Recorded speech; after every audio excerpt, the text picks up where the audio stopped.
Hello again, everybody. How's it going? Hmm. I hope everybody's doing well tonight. Yeah, so a little bit against my plans up till now. But last night I was not quite able to finish the new PGR chapter on stream. Not quite.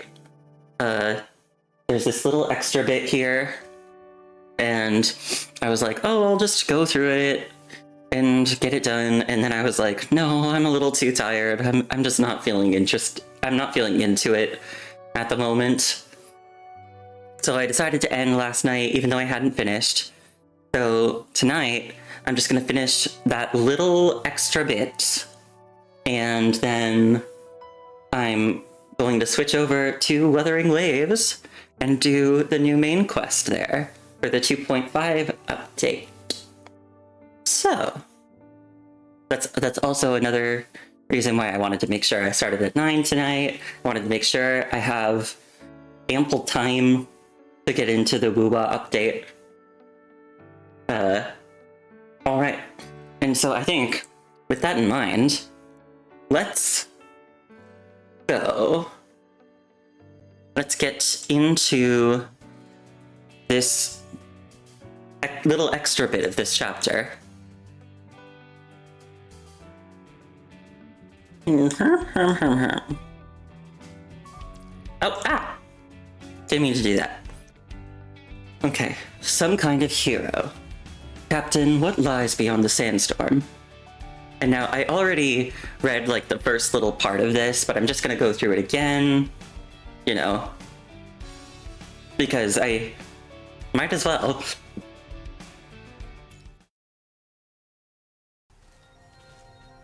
Across the wasteland, a construct squad from Babylonia pushes forward against the billowing sands. This is the barren outskirts of Los Prados. Step 4, 5, 6, 7. We're here. Ray Mako, halt. Captain Mako 1 raises their combat terminal. The previously functional device suddenly displays nothing but static interference. Signal interruption begins exactly 7 standard steps from the red line. The rumors from Babylonia were actually true. The Ferret fire team's signal also vanished at this point. Did they cross the red line? The mission red line represents the strict operational boundary everyone must adhere to during ground missions. Babylonia explicitly forbids crossing this line, and according to legend, not a single rule breaker has ever returned successfully. Theories abound, but the most credible explanation currently accepted is that beyond the red line lies an extremely high concentration of punishing, and any construct that crosses over is deeply infected. Captain, what lies beyond the sandstorm? Mako 3, positioned at the rear of the formation, removes his mask. The wind-blown sand immediately sweeps across his face, tangling with his gray hair. Everyone tacitly acknowledges that Mako 3 is special, yet in this moment, he stares at the desolate wasteland with the same bewilderment as any standard issue construct. I don't know. The captain lowers his head and begins taking inventory of their equipment. For all the fire teams of Babylonia, what lies ahead represents the ultimate unknown, a veil they've yearned to lift for years. Their Grey Mako fire team is no different, but their curiosity remains purely theoretical, with no record of having ever crossed the red line. Something feels off to me. Ferret has never been one to take risks, so why would they suddenly cross the boundary now? Give us your orders, Captain. What should we do? Stay within the safety of the red line and wait for them to return from the sandstorm? Or... Mako 2 boldly voices the daring alternative that Mako 3 had left unspoken. You're thinking about going after them, aren't you? I'm all for it. I haven't even said anything yet. Don't take risks. Don't you want your memory data completely wiped again? and get new names and be thrown into different teams? Okay, I'll shut up. I just want to stay in Grey Mako and keep being Mako 2. Mako 2 covers their mouth with one hand while elbowing the ever-silent Mako 3, whispering conspiratorially. Hey, Lloyd, perfect timing. Convince the captain while you can. Ow! The captain delivers a swift karate chop to Mako 2's head. I'm warning you. Don't try to drag Lloyd into this either. I think maybe it's about that competition? Is the competition still on? A quiet team member suddenly speaks up. What competition? The other two team members turn their heads toward Mako 3. Though their faces are hidden behind masks, their voices share the same confusion. You've forgotten again. After every ground mission, someone inspects our memory data and erases any inappropriate content. Which means we involuntarily forget anything that crosses a certain red line. No, I should say you forget. I don't. He brushes aside his messy gray hair and looks at his teammates. I've had this issue from the very beginning, haven't I? All members of the fire support teams had their memories of being human erased when they were converted into constructs. Each construct is assigned a code designation, like Mako 1 and Mako 2. I said this last night when I went through this first part, but that's really fucked up. Hate that. Also kinda getting Severance vibes from it, if anybody has seen that show. I haven't seen the second season yet. But Mako 3, Lloyd, is special. He still vaguely remembers his real name. Lloyd. However, his memories of Lloyd's past are also quite hazy. He vaguely recalls opulent entertainment venues, nights when stars couldn't be seen in the sky, and the sound of alarms during the punishing outbreak. Mako 3 doesn't really care about any of it. He doesn't even care about the residual data left after each memory purge. Like the competition he arranged with the Ferret Fire team. He only just remembered it. What kind of competition did you arrange with them? A race to see who could reach the edge of the sandstorm. I agreed to race with them, to see what lies beyond the sandstorm. Whether it's the old world destroyed by punishing, or a hidden new world they're keeping from us. Whoever arrived first would discover the truth. You're not usually one to take risks. Why would you agree to such a foolish competition? I thought they were joking, so I agreed. But now their signals have gone dark right here. Mako 3 gazes impassively toward the distant sandstorm. He's simply stating the facts without expressing any opinion. That's enough. Tracking stops here. The mission is complete. Hey, Captain. Once we've confirmed the Ferret Fire team's signal disappeared at the edge of the red line, we can abandon the search and classify them as missing. Fall back. Wait, Captain! If even Lloyd admitted it, something must be wrong. Sure, the guys from the Ferret Fire team can be jokers, but they've never messed up a mission, and they've always looked after us. According to Lloyd's memory shards, we must have had deeper interactions with them. Why the silence again? Why is everyone afraid to say it? Don't we already know something's being hidden from us? It's like this sandstorm, blinding us all, yet no one is willing to tear through it. How many fire teams have disappeared at the red line's edge now? Our memory data was wiped clean, but Lloyd still remembers. Why is everyone turning a blind eye? Mako 2 grabs Lloyd's arm. Lloyd, you understand me, right? Help me convince the captain. If Ferret just... No, we can still make it if we go in now. What if they haven't gone too deep yet? I am Mako 3 first and Lloyd second. My only duty is to raise my concerns, and will absolutely follow the Grey Mako captain's orders. With an almost indifferent demeanor, Mako 3 packs up his equipment and prepares to fasten his helmet back on, ready to leave the edge of Los Prados behind. That's how it should be. He only needs to fulfill his duties as a Babylonia construct and complete his missions properly.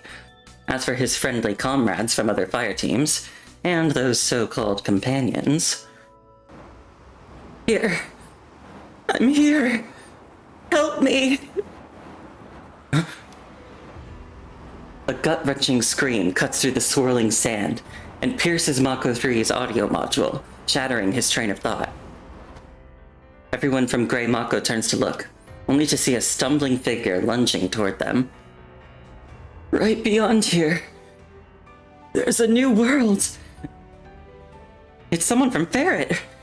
Someone's still alive. Mako 2 rushes forward to support the severely injured construct. Identity verification complete. It's the Ferret leader. He's the first person to return from beyond the red line. Are you okay? Can you speak? He's not going to make it. What? Following Mako 3's gaze downward reveals a shocking, massive hole in the construct's abdomen. Horrifying mechanical innards are exposed, with barely any vital fluid left to leak out. Only a spine-like mechanical skeleton supports the upper body of this frame, somehow preventing it from completely breaking apart. Hey, Ferret guy. What did you say when you were approaching us?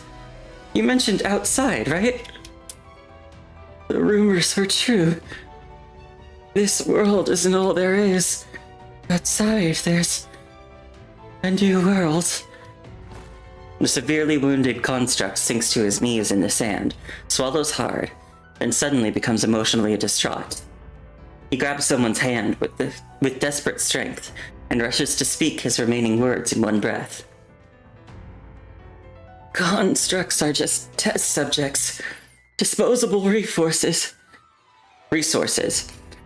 Every time we deploy for ground combat, Babylonia confines us to this specific area. They're actually testing us with gradually increasing punishing concentrations. We must cross the red line. Go outside. There's a new world out there. We need to escape Babylonia, break free from their control. What's the price for crossing that boundary? How did you get a wound like this? It's... Faced with Mako 3's rational questioning, his voice gradually weakens. Yes, you can't escape. Finally, he lowers his head and sinks sorrowfully into the sea of sand. What about you all? Lloyd, he's dead! Holding the construct who just died, Mako 2 painfully questions his teammate's coldness. I'm sorry, Mako 2. Given his condition, we really couldn't have saved him. Our anger right now is probably because... Mako 2 yanks Mako 3 down onto the sandy ground. What if we had crossed that line earlier to find them? We could have saved their entire squad! We just had to waste our time with your useless questions. We might have missed crucial information because of that, don't you understand? I'm seriously questioning if you're really a construct converted from a human. Are you just a robot? Or did they scramble your brain during the conversion? His mask flies off to the ground as Mako 3's bionic skin scrapes against the gravel, forming small abrasions. Yet he calmly maintains his grip on Mako 2's hand. You're the ones with scrambled brains. Even if the Ferret Squad managed to transmit the information back, as soon as we return for maintenance, Babylonia will automatically wipe our memory data. In the end, I'll be the only one who remembers. Then will you voluntarily tell us what happened today? Will you tell us the real reason behind the Ferret Fire Team's complete disappearance? As long as you don't ask, I won't say more than is necessary. Mako 2's anger freezes in place, gradually transforming into a bitter smile on the verge of tears. You really are something. Even at a time like this, you still talk that way. If we return, will the Ferret team have died for nothing? He releases his grip, and Mako 3 falls to the ground. I'm leaving right now. Lloyd, I'm done with you. Captain, you don't have to... No, we can't be hasty. Someday, we'll all see that new world he spoke of. The leader of Grey Mako is still struggling to maintain his composure. He grabs the agitated Mako 2 while helping Mako 3 up from the ground. Let's first organize what we already know. I remember we'd previously taken missions at the edge of Los Prados, but those memories were erased under the pretext of trauma prevention. Lloyd, tell me right now, how many teams have been sacrificed this way? I've witnessed 4 teams with my own eyes. Mako 3 thinks for a moment, then decides to elaborate further. To be more precise, we're the specialists who handle these situations. That's exactly why we're here today.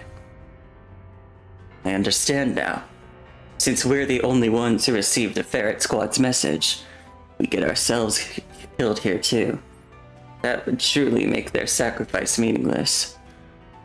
We should return, wait for a better opportunity, wait for greater strength. But after our memory data is wiped, do you really believe Lloyd will tell us the truth next time? Then we make Lloyd follow orders. Lloyd, this is my order.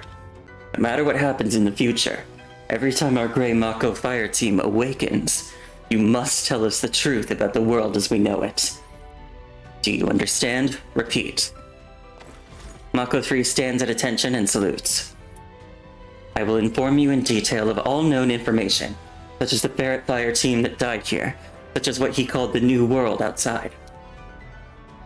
Good. Consider this a secret mission I'm assigning to you. Mission codename? The captain stands at the edge of a non-existent red line, watching as sand buries the remains of the constructs. Perhaps beneath the wasteland there are more constructs who died in pursuit of the truth. New World.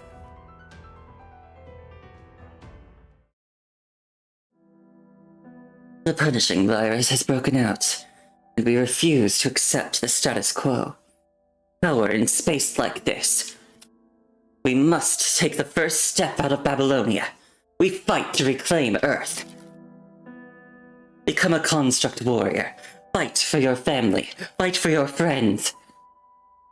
During that period when Babylonia actively urged civilians to volunteer for conversion into constructs, a person named Lloyd heard the call. Yeah, I had a feeling that this was not the real Babylonia. It was Monzano's fake Babylonia. Partly because of how I knew Lloyd came from here, partly because of the other two's outfits, and partly because I just didn't think Babylonia would wipe their memories like that. Like, I'm not saying Babylonia is perfect, but they don't do that. They don't do that. Yeah. Okay. Perhaps he was tired of the monotonous wartime life in Babylonia. Perhaps his eyes were tired of the San Lorenzo facility in Babylonia's lower levels, no longer willing to witness the decadent luxury and the unbearable corruption. Or perhaps he simply wanted freedom. The ground is a far more vast place than Babylonia. So he stepped forward, accepting the construct modification surgery. To prevent psychological trauma from excessive pain, the staff kindly helped by erasing all memories of the construct modification process, then assign new digital designations based on the new construct groupings, like Mako 1, Mako 2, Mako 3. Thus, Mako 3's anomaly was apparent from the moment he opened his eyes. He remembered Lloyd's original aspiration. Lloyd. Here we are. The leader reminds Mako 3, indicating they're about to leave the safety of Babylonia. Many years have quietly passed since the annihilation of the Ferret Squad, Today, the Grey Mako Squad prepares to deploy on another mission. The Grey Mako Fire team exits the ascending elevator one by one, arriving at the maintenance deck to receive their routine maintenance before departure. Seeing the Grey Mako Fire team about to depart, constructs on the maintenance deck cast glances their way, but quickly look away, collectively guarding some unspoken secret. Mako 3 meets their gazes as well. Let's go. The staff should be waiting for us. Wait, Lloyd, I need to speak with you. Just like before, after our memory data is wiped, they'll tell us everything we should know, and then we'll do what needs to be done together. 103 times. This will be the Grey Mako Squad's 103rd mission to the edges of Los Prados on the surface. It's also their 103rd attempt to probe toward the edge of the world. Fortunately, no one has discovered they're using their missions as cover to search for the truth. Mako 3 nods. You're the same as always, reminding me every time we return. I'll complete the mission, Captain. Don't worry. By the time of Grey Mako's 103rd pioneering exploration, New World had evolved from a secret mission codename given to Lloyd by Mako 1 into a term known by many constructs. Attracted by the freedom and hope emanating from this term, constructs have begun to gather around the Grey Mako Fire team, also attempting to search for unusual clues during surface missions. But the conditions on the surface are worsening, as the density of the punishing rapidly rises. Each time they descend, they feel the strain on their frames' built-in shielding systems growing more intense than the last mission. Many constructs now face the risk of infection the moment they touch the ground. Time is running out for everyone, but the new world has yet to appear before their eyes. I heard a fire team couldn't keep their patience. Unlike us, they didn't have the advantage of authorized missions, yet they ventured beyond the red line on their own. The entire team disappeared and was declared traitors. An internal bulletin warned about this incident, indicating that someone has noticed the recent surge in anomalies. Our memory data purges might become more thorough in the future. Report complete. Hey, Lloyd, will you still remember everything? As his teammate asks this question, gazes from across the deck continue to converge on Mako 3, who acknowledges the onlookers with a slight nod. He commits these faces to memory, wondering how many will remain after the next mission. Yes, I'll remember everything. I'll remember all of you. Mako 2 smiles slightly. That's enough then. This marks the Grey Mako Fire Team's 103rd deployment. Secured in the transport aircraft's cabin, they experience the exact same bumps and vibrations as every previous mission, before once again reaching the edge of Los Prados. Yep. Exact same bumps and vibrations, almost like they're not actually traveling from space.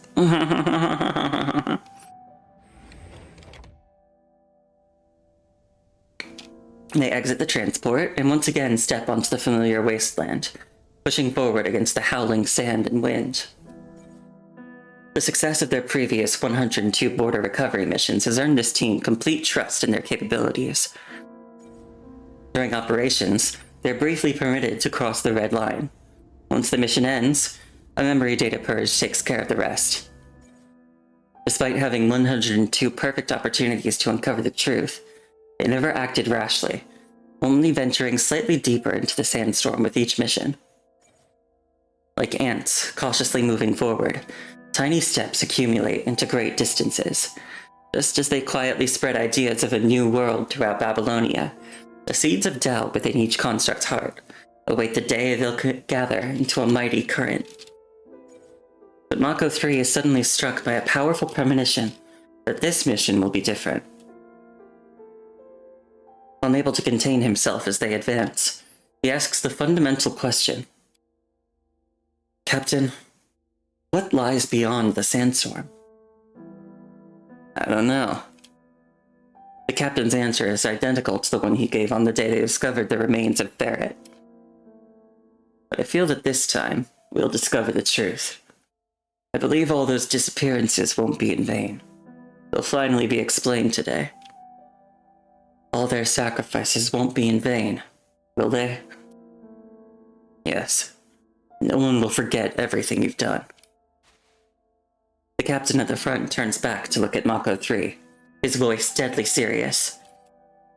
The souls of Babylonia, whether they be dormant constructs or frozen humans, all close their eyes to the truth. And you, Lloyd, are the only soul with open eyes. In each cycle, you choose to awaken us. Say it was an order I gave you before a memory wipe, but I know it means far more to you than just an order. You also want to see the new world beyond the sandstorm, to escape the stagnant waters of Babylonia, don't you? You are Lloyd now. You must be Lloyd. Lloyd, continue to guide us with your memories of getting closer each time. Tell us, where should we go next? After a brief silence, Lloyd moves past his teammates and takes position at the front of the group. Follow me. I remember all the routes. The small band of constructs follows Lloyd into the sea of sand. What happened after that? Did they see the new world?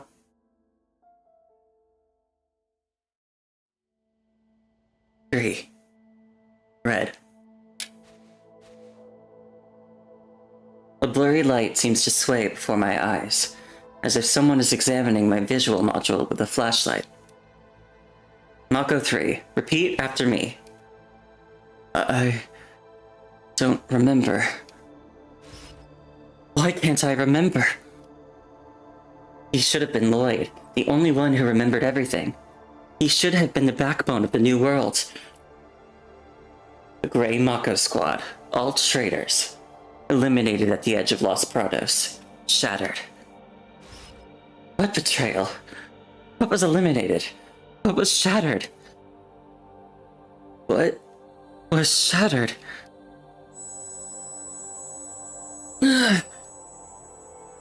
Captain, there's also... Lloyd's eyes snap open. He finds himself kneeling on the examination table. He's lost both of his lower legs. Hours ago, a massive weapon at the edge of Los Prados had left horrific wounds across his lower body. The memory data purge he just experienced was more intense than any before, yet it only left him momentarily disoriented.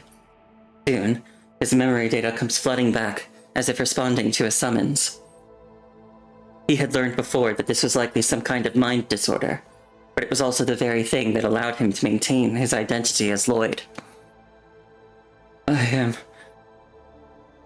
He stares blankly at his battle-scarred hands, watching tiny grains of sand caught between the joints of his mechanical structure slide free with each movement. Mako 3 awakened! A cold, indifferent call pulls him back to that windswept desert, making him feel as if he's standing there once again. He remembers now. Heavy defense facilities, utterly out of place in the wasteland, tower above the ground, unleashing merciless strikes against them. During the Grey Mako Fire Team's 103rd exploration beyond the Red Line, they finally reached this place, the very edge of Los Prados. Watch out! The instant before blinding light would have struck Lloyd, Mako 2 lunged forward.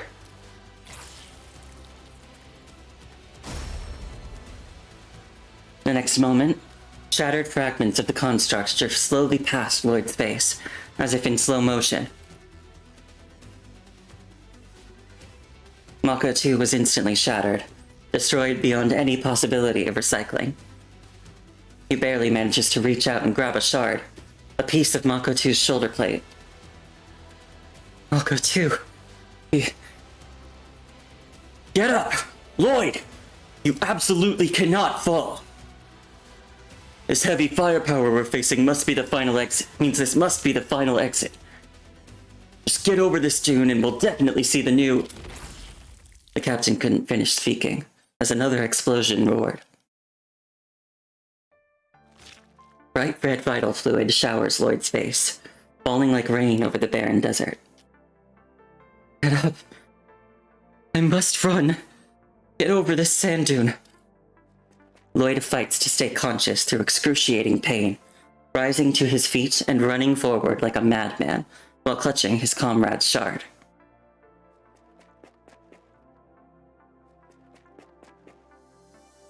Sand grinds between the mechanical seams, wearing down his joints. No pillar of cloud or fire guides their way. No one parts the Red Sea for them. The constructs cannot escape this wind-swept desert. Lloyd must forge his own path. After the third soul-crushing explosion, Lloyd collapses to his knees. The remnant shards he had been clutching tumble from his arms, scattering across the ground. He can't feel his lower legs anymore. On. He examines his lower limbs, and after confirming he can no longer stand, immediately grabs the rocks ahead and begins to crawl desperately forward. Heavy weapons need time to charge. The intervals between those shots are consistent, which means I have 32 seconds. 30 seconds. Sharp rocks cut into the bionic skin of his palms as numbness spreads throughout his body. His life is perhaps rapidly draining away through the many wounds across his frame. 15 seconds. The excruciating pain from his severed legs finally floods his mind, overwhelming the numbness and causing him to spasm in agony. He can now see the edge of the world, but he can now see the edge of the dune. He's about to become the construct who has come closest to the new world. 5 seconds. He crests the dune with one final desperate heave, and tumbles down the other side as momentum takes over his body. He forces his eyes wide open, determined to see this new world beyond.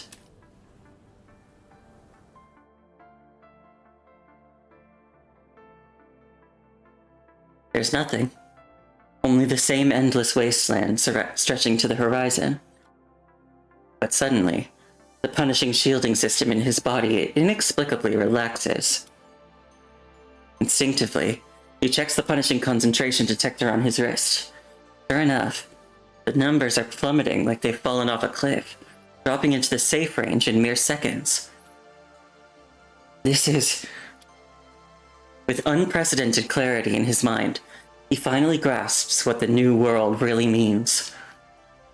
The high concentration of punishing only exists within that area? Los Prados.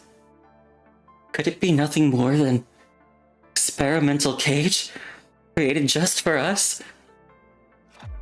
0 seconds. The defense facility completes its charge. After one final thunderous roar, the wasteland returns to its original state, with nothing but howling wind and sand. Ooh. Wondering how this is gonna turn into his villain arc. There's only one way. One way out. I'm gonna have a drink. Drink my oiter.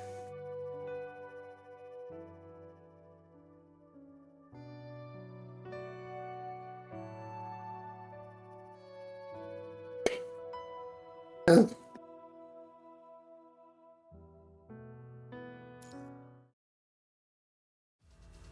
Mako 3 awakened.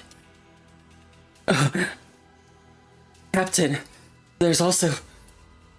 Did you just say captain? Only after seeing a group of white-coated staff gathered around the experiment bed does Lloyd realize what he shouted the moment he woke up. Condensation liquid drips down steadily as he opens his mouth to make excuses, but he is instantly restrained to the experiment bed by support equipment. Mako 3's memory data purge was incomplete. Requesting deep cleanse protocol, if necessary. Let go of me! The severely wounded construct's strength is no match for the mechanical arm. He's pinned down firmly as someone quickly twists his neck to the side and removes the data chip from the top of his spine. His vision immediately goes black, as if someone had pressed the power button on the world.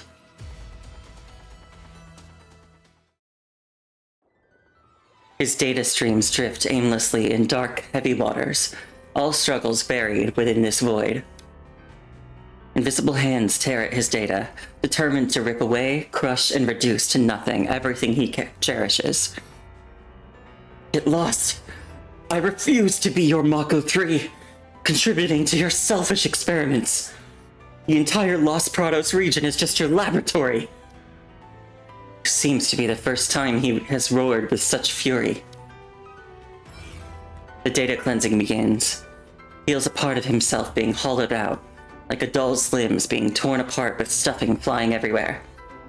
Data belonging to the Grey Mako Fire team is dissipating.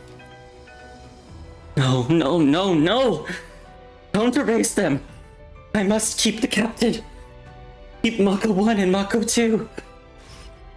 He recalls the Grey Mako Fire team again, his anchor to reality. No! If I have to choose, I still want to go back to Grey Mako. I don't want to be a hero who stands alone. Just want to live a good life with them.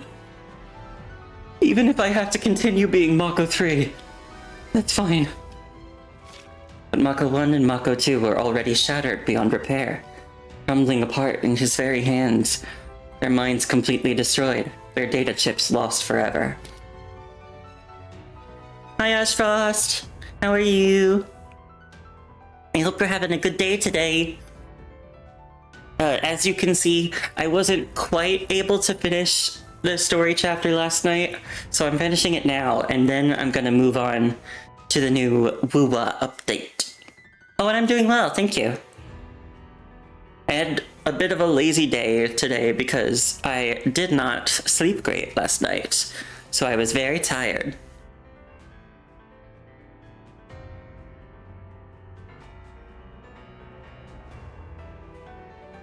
No, there's no going back. They're completely dead. Even if they formed a new Grey Mako Fire team, it would never be the same squad. He sees it clearly now. He's lost all his family and friends, and the other Construct comrades waiting on deck might also be suspected and purged because of today's failed operation. No one is left to support him, and he himself, Lloyd, has been discovered and is about to be deeply purged as well. What do I have left?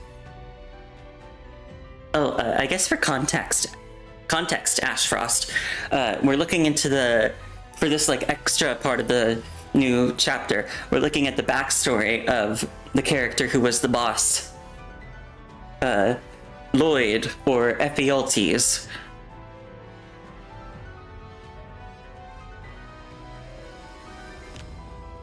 Is all that's left the shattered shoulder plate of Mako 2 that I'm desperately clutching? Data floats and sinks, disrupted, as invisible hands tear away more and more. He can feel his memory is diminishing, even knowledge of who he is and where he exists being washed away completely. He finally loses his composure, letting out an anguished wail, nearly begging through his tears. I am Lloyd. Please don't kill me. Lloyd's data isn't just being purged, it's being dismembered. His limbs and bones, internal organs, emotions and desires, all of it is scattered to different places. His rage, his sorrow, his fear, they are all dispersed elsewhere.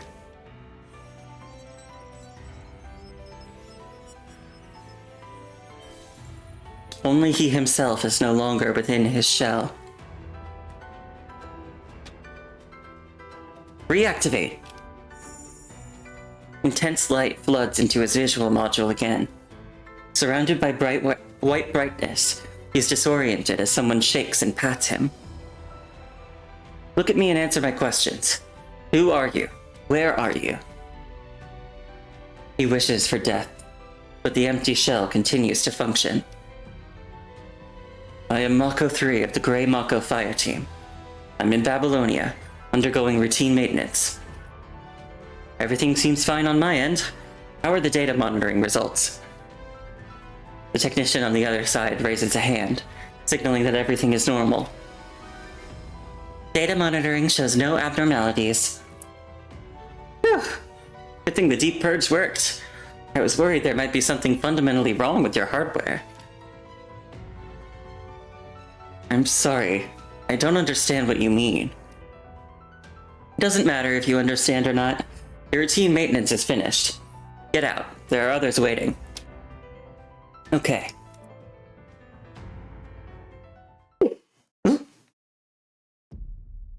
Lloyd is gone. Mako 3 returns to the Grey Mako Fire Team. Meanwhile, the decommissioned Mako 1 and Mako 2 have had their call signs taken over by new constructs. After the deep purge, Mako 3 is just like before, quiet and efficient. He occasionally exchanges a few words with his teammates, deducing that these two new squad members were thawed from Babylonia's cold storage and converted into constructs. Nothing unusual about that. It's how everyone gets here. The Grey Mako Fire Team continues carrying out missions as usual, transported to various locations to execute operations, fighting against the corrupted and contesting Earth with the punishing. Time marches on, enough that even the grandest visions have rusted into gray obscurity. That day, the Grey Mako Fire Team was deployed to the ruins of central Los Prados. After what seemed like a routine reconnaissance mission, Mako 3 failed to board the transport for evacuation. Mako 3 went missing. Signal tracking shows he remains somewhere in Los Prados. In response, Madame Manzano from Babylonia dispatches Sergeant Eleanor to lead Mako 1 and Mako 2 on a recovery operation for the missing squad member. Lilith. Yeah, I know. But I guess some people might be doing the chapter without having done Lilith's chapter. The mission's outcome is Mako 1 and Mako 2 perished in the dense punishing energy. However, Sergeant Eleanor returns with Mako 3's data chip, claiming she witnessed in him the potential for successful recall technology. Faced with Eleanor's suggestion, Madame Manzano doesn't hesitate. She'll grasp at any straw. But of course, Lilith wasn't telling the truth. Let's file away this leftover combat data from Mako 3 for the time being. Madame Manzano takes the chip from her hand and slots it into the central hub with a resolute click. It holds the shattered memories and combat records of more than 1,000 fallen volunteers. The longing for Babylonia, the dream of reclaiming Earth, and even the smallest flickers of emotion. They're all stored in these tiny chips. And so ends the story of Mako 3, along with the long-absent Lloyd, both now silent within the central hub. Or is it?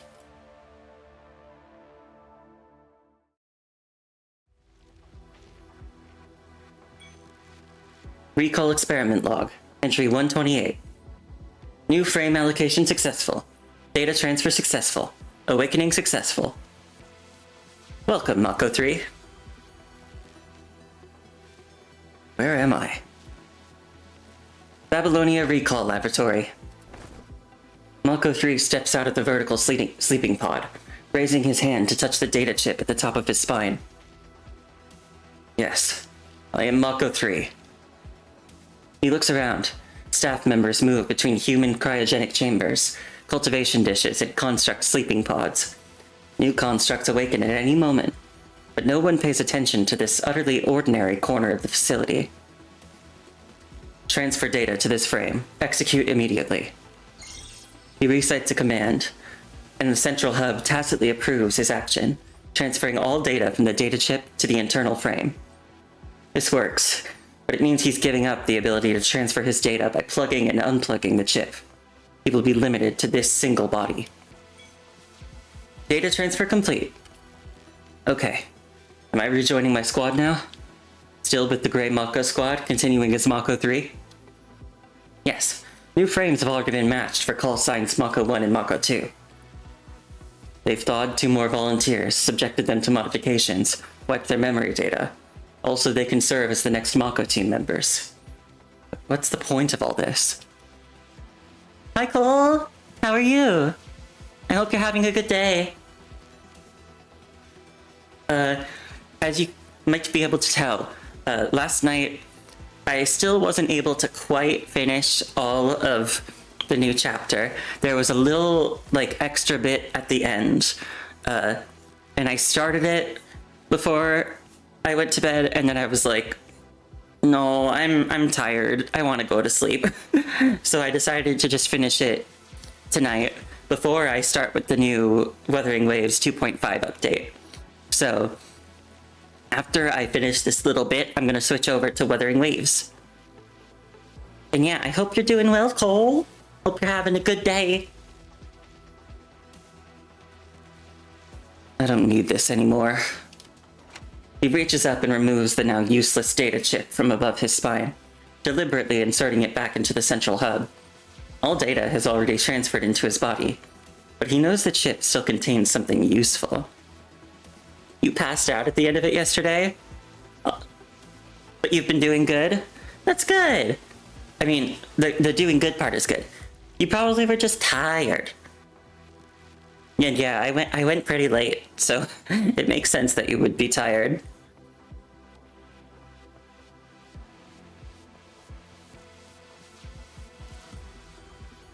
Afterward, he strides toward the ascending elevator, a direct lift to the Construct Combat Squad preparation deck.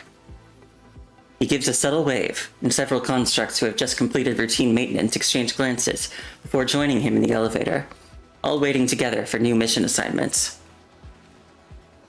But in the second before the elevator doors close...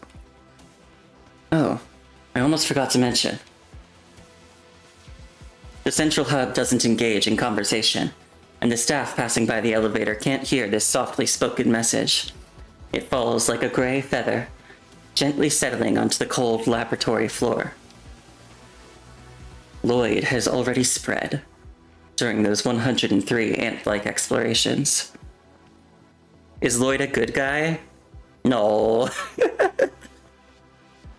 Right now, this extra part of the chapter is his backstory. So we're presumably going to learn about how he became an Ascendant. Although he's not a bad guy right now in the backstory. Actually, I'd say he's probably a good guy at this point in his story.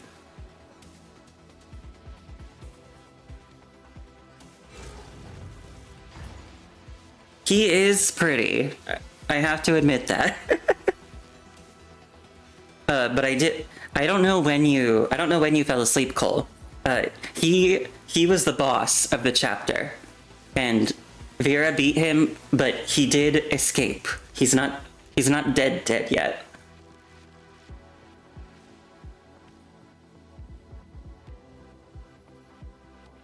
The elevator doors close. He suddenly breaks from his rigid military posture, bowing formally toward the people in the laboratory. The other constructs in the elevator realize that Mako 3 has declared the beginning of their rebellion, and they clench their fists in unison. This is from when I was still human, before the punishing virus outbreak, a ritual from my pitiful family. During those declining years of the Golden Age, my family fell from grace alongside it. So I witnessed this ceremony many times. It's a funeral rite. Warning. Warning. Recall experiment log. Entry 129. Allocation disruption. Subject Zero's personality exhibits infection traits. Punishing virus warning. The quarantine protocols in the laboratory begin to blare as the previously steady green lights flood into red like a tide. A wave of the punishing virus washes through, and red warning lights surged up in unison. Meanwhile, Mako 3, along with the constructs who have embraced his ideology, has already stepped onto the maintenance deck. They stride quickly toward the transport ship, raising their hands high. Some constructs look over at them, their vocalization devices emitting low murmurs. I am. Mako 3, at the head of the group, has many words trapped in his chest, unable to voice them. He hasn't tried shouting before, and needs a moment to adapt to this new sensation. I am Lloyd! I have not died, and I never will. He roars these words, his gaze now unflinching and resolute. I am Lloyd. I have not died, and I never will. We will leave Babylonia.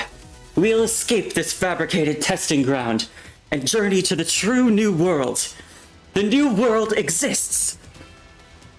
A single battle cry awakens in everyone a long-forgotten yearning for the new world. That dreamlike vision never dissipated, even after the original Lloyd was completely purged. Despite the constructs present now being new souls who have inherited their designations countless times over, none have stopped passing on the yearning for freedom and a better existence. Everyone's memory data has been wiped clean. No origins remain, no destinations exist. But from now on, everyone is Lloyd. The constructs take a hesitant half-step forward, then, encouraged by him, venture one step further, then two. The edge of the old world is just beyond the edges of Los Prados. I've seen it with my own eyes. There's no high concentration of punishing outside. All our missions were nothing but experiments conducted on us. We're all just test subjects for Babylonia.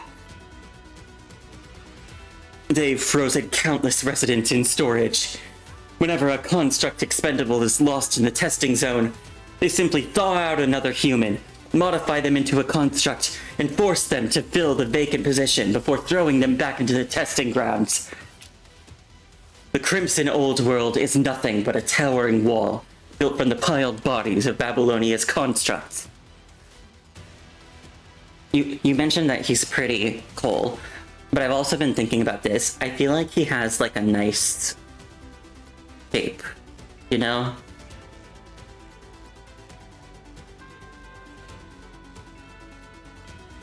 Like he's got nice broad shoulders and he looks tall.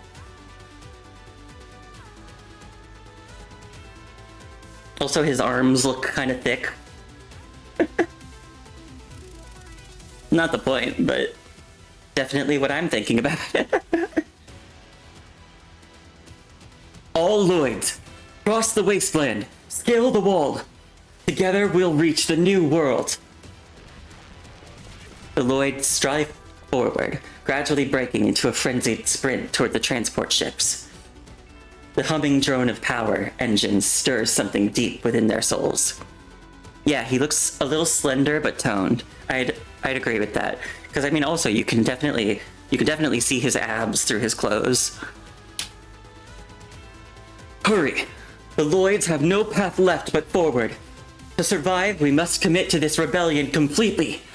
Sever all ties with this damned Babylonia. Hurry! The data chip Lloyd left in the laboratory core spreads punishing energy, sending waves of information surging into every sleeping pod and cultivation chamber.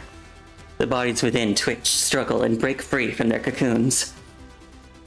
Even the mechanoid circuits become infected with this powerful desire, carrying Lloyd's will as they begin to run.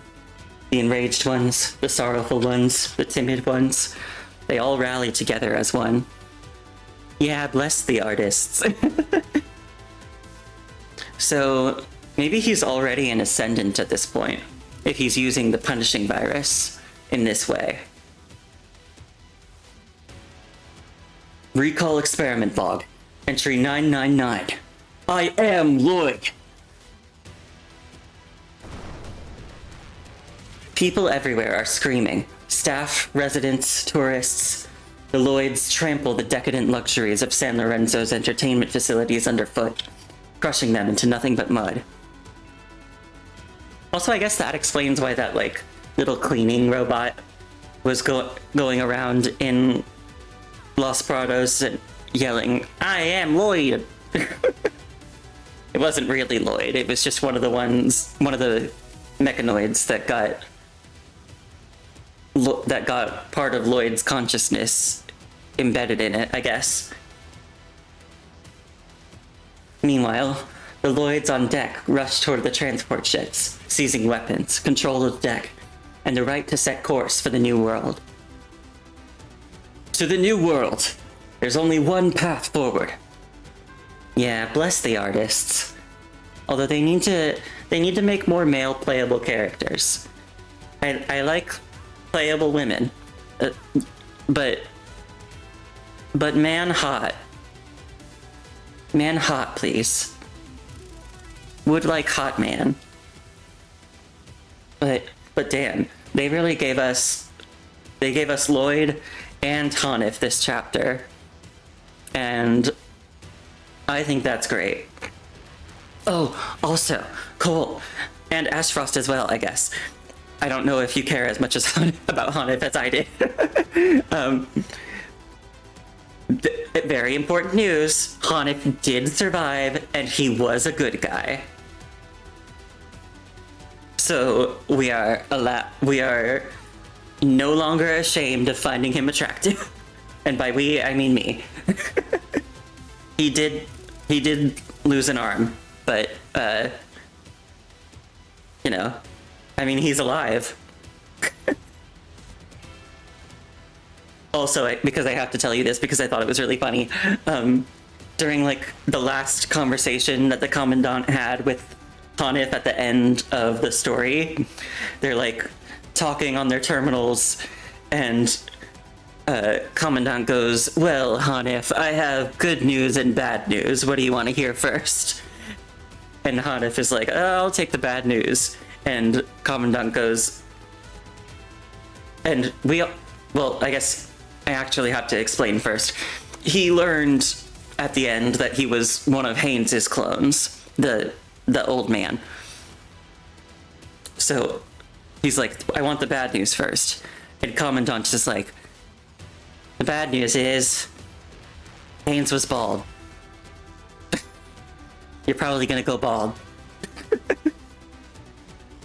And then he's like, "And the good news is," and the Commandant's like, "The good news is Haynes might have taken out the baldness gene when he was tweaking with your genetics.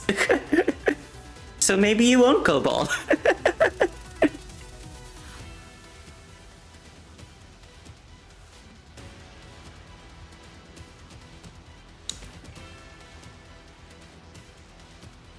Yeah, and as for Lloyd, Vera defeated him, and aside from knowing that he managed to escape, we don't know anything else about what happened with him. Although Lilith did seem interested in something about the aftermath, which does not bode well.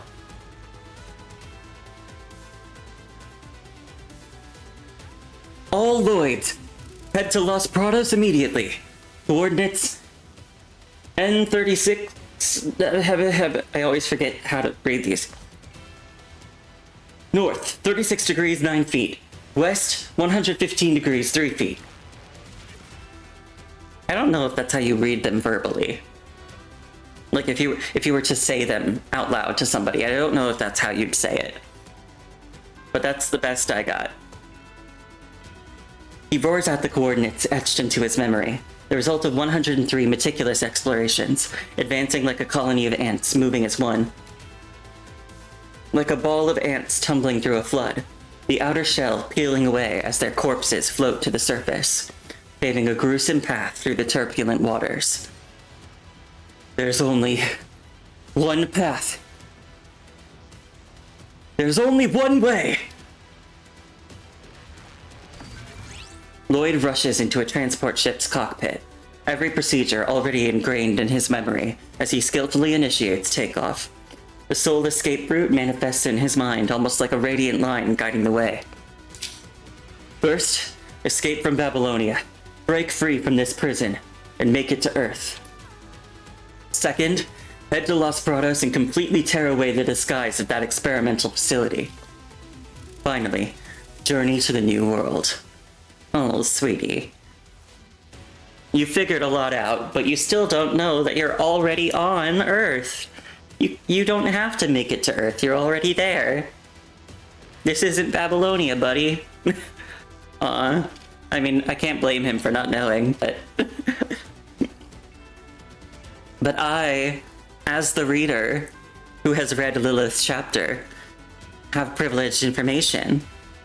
So I'm allowed to be a little bit, like, I know things. He wonders what the new world is really like. Does this fearsome punishing virus still exist? Or rather, is the punishing virus even worthy of fear anymore? Oh yeah, it's still out there. The new world isn't great, but at least you won't be like an experimental subject constantly.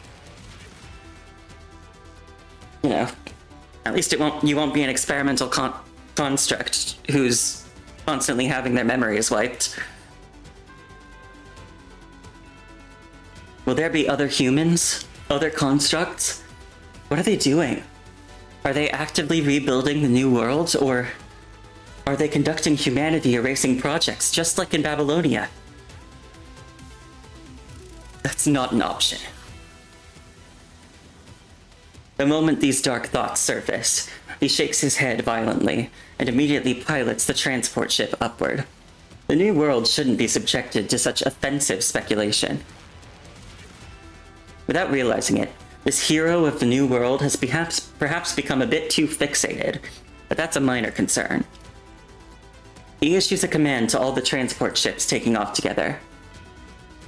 All Lloyds, break free from Babylonia. The acceleration tracks glow as the liberated transport ships speed towards space. What follows is turbulence within normal parameters and...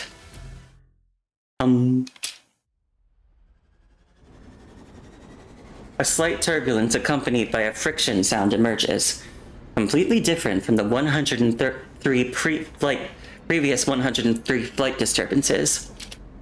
More accurately, those previous 103 instances of turbulence, from their frequency to their amplitude, were all exactly identical.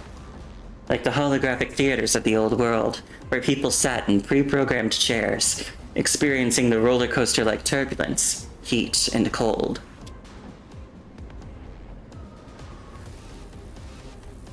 The truth lay hidden beneath unchanging stagnant waters, so subtle that everyone overlooked it. Perhaps we should have realized this long ago. Wait! Lloyd's warning transmission fails to send out. In that split second, as he realizes what's happening, before he can even process it fully, his transport collides with something. Across the communication channel, the other Lloyds broadcast their own cries of despair as disaster strikes them all. No! The extreme velocity tears apart the transport's nose in a flash of fire, melting the metal with intense heat and splitting open a gap. Lloyd curls into himself and quickly rolls out of the cabin in a defensive position. It can't end here, he thinks, refusing to accept this fate. Beyond lies the vast expanse of space. Being ejected in his current state would quickly turn him into nothing but pathetic space debris. Soon enough, the Lloyds would claim this section of the cosmos as their graveyard, floating like crosses planted in the vacuum. Except no, you're not in space. But all these thoughts merely flashed through his mind for the briefest moment. In the next instant, he tumbles onto solid ground. Howling winds tear through the air. Sand pelts his face. Sunlight so harsh he can barely open his eyes. The gravel scrapes against his bionic skin, creating abrasions that feel all too familiar. Familiar enough to fill him with sorrow. He opens his eyes. No cosmic stars, no Lloyd brand space debris. No, Babylonia. The crashed transport has burned into a charred skeleton, engulfed in roaring flames. He kneels amid the wind-swept sand as the positioning device on his wrist flashes a string of garbled code before finally locking onto a set of coordinates. North, 36 degrees, 9 feet. West, 115 degrees, 3 feet. Beside him stands a glass dome with a massive hole smashed through it. Inside lies the Construct Combat Unit preparation deck, the very same one he knew from Babylonia. The holographic projections on the massive glass dome still gasp for life, occasionally flickering with maddened pulses to display images of stars, identical to the cosmic view he observed from Babylonia. Babylonia? He reads aloud the remaining markings on the transport's blackened frame. You didn't type 3. The pieces of Lloyd's old world finally connect. His Babylonia was a lie, an elaborate deception orchestrated by Madame Manzano. Eden Type 3 wasn't drifting through space as they'd been led to believe, but rather a ground-based research facility confined to Earth, trapped within Los Prados. The entire underground laboratory, San Lorenzo Entertainment Complex, Babylonia Residential Zone, and Maintenance Sector. All the way to the old Los Prados ruins and its outskirts. All of it was his old world, nested layer upon layer within a single massive dome. From bottom to top, from inside out, they imprisoned Lloyd's very soul, condemning him to years of unshakable melancholy.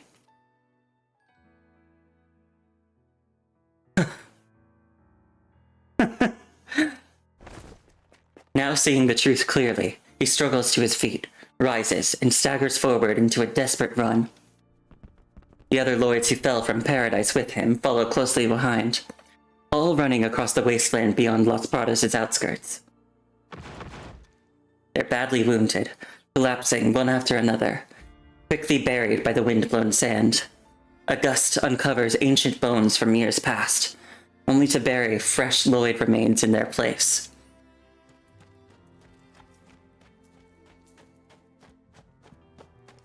They run from daylight into darkness, from one dune to the next, from wasteland to wasteland.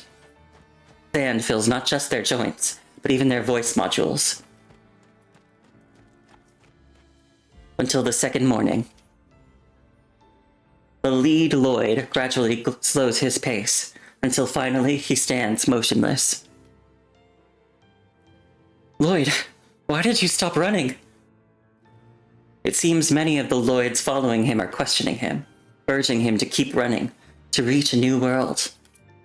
He turns around slowly, his face streaked with tears, though he has no memory of shedding them. He has never cried like this before. There's no one behind him.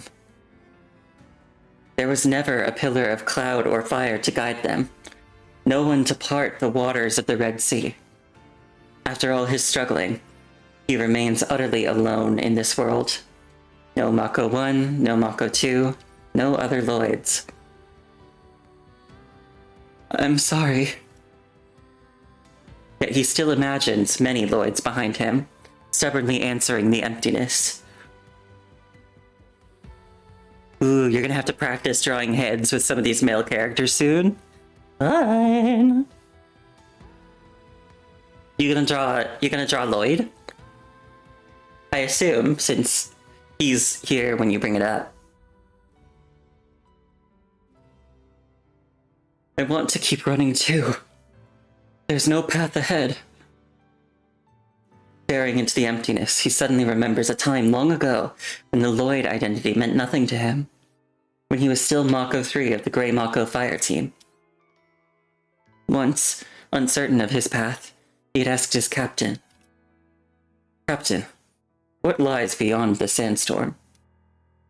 To all the phantom fragments of his imagination, he utters a single sentence, laden with profound, bottomless despair. "It's a cliff." Below his half-extended foot lies a bottomless wasteland cliff. Lloyd, Hanif, that's all you know. Oh, there are more. And I know we'll be seeing some of the guys again soon in the upcoming Bianca Crepuscule chapter. I know that's going to have a lot of the playable cast in it. The promised shore beyond the old world is just a cliff. Tears falling, he steps out with his other foot, hovering for 2 seconds. Then he falls.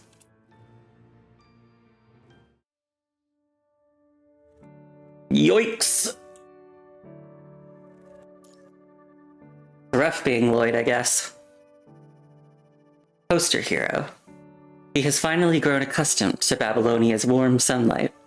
I assume in this case they mean the actual Babylonia, not the fake one. But we'll see.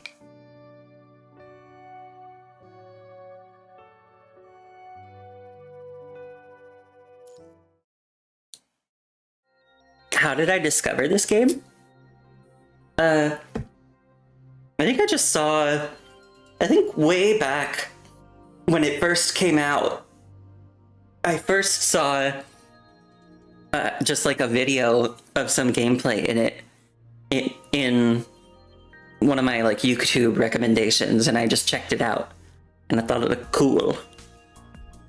And I remember distinctly the first time I saw it, I kind of filed it away, and I was just like, well, okay, because it had just come out in China, and like, so that meant it wasn't playable for me, and it had still been like really new, so there wasn't a lot there yet, but later on, like, I saw more of it probably around when the like Japanese servers had started.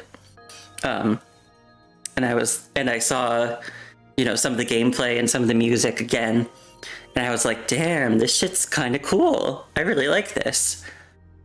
And then I heard that it was getting a global release, and I eagerly anticipated it, and I've been playing since day one on the global server.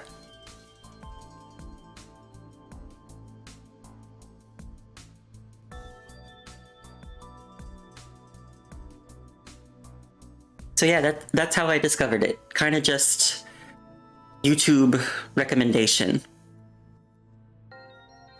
It was probably because at the time I had been playing Genshin Impact and Honkai Impact 3rd. And PGR definitely borrows some stuff from Honkai Impact 3rd. So they're pretty similar games. I think they had some overlap in fan bases. So I assume that's why it ended up in my recommendations. And I'm glad I followed up on it, because I'm really enjoying this game. It's just got such cool combat. And the beta for the next update on the Chinese server just started, and the new A-rank character Discord looks so fucking cool. Like, I did not have high hopes for Discord, I'll admit. The first gacha game you played was Genshin, then Cookie Run, then Star Rail for a few months, then now you're stuck in this Endless Zone Zero hole. I see. Genshin was not my first gacha game. That, I believe would be Fate Grand Order. I started playing that in high school, I also played some Grand Blue Fantasy, and those were both before Genshin Impact came out. I also played Star Rail for a bit. I think I played it for a bit more than a year. Star Rail is like the one among the gacha games that I've played. Sorry, this is going to be kind of negative. Star Rail is the one among the gacha games that I've played that I dropped out of frustration. It is, like the other ones, I eventually stopped playing as frequently, not necessarily because I was like, I'm not enjoying this anymore, I'm gonna drop it, but more just because, like, I had other games I wanted to play, and so I was just like, I'm like spending too much time doing daily and weekly stuff on these other gacha games, so I'm just gonna take breaks from them. And I just haven't gone back to some of them. Whereas Star Rail is the one where I was like, nope, I'm really not enjoying myself anymore. I can't do this. I'm out of here. I don't know if I've talked about that before. I know I've been in a few other like people's Star Rail streams, and I have to admit, the whole time I'm kind of holding back from being like, God. Like I don't want to make another person's like stream chat into my soapbox for yelling about Star Rail. You think you stuck with Triple Z because of the art and not sure what that word is supposed to be, style, and characters. Cough looks at Jane Doe, Nicole, Lycaon, and Monato. Oh, yeah. I have not tried Zenless Zone Zero. It just hasn't drawn my interest, and I already think, oh, rural style. I see. Like Urban Street. Yeah, I've heard that. Yeah, it just hasn't drawn my interest, and I already feel like I'm playing too many gacha. I was playing too many gacha games before. So I'm just kind of like, I can't start another. I should just stick to like Punishing Grey Raven, Wuthering Waves, and occasionally playing Fate Grand Order when like new story stuff I want to do comes out.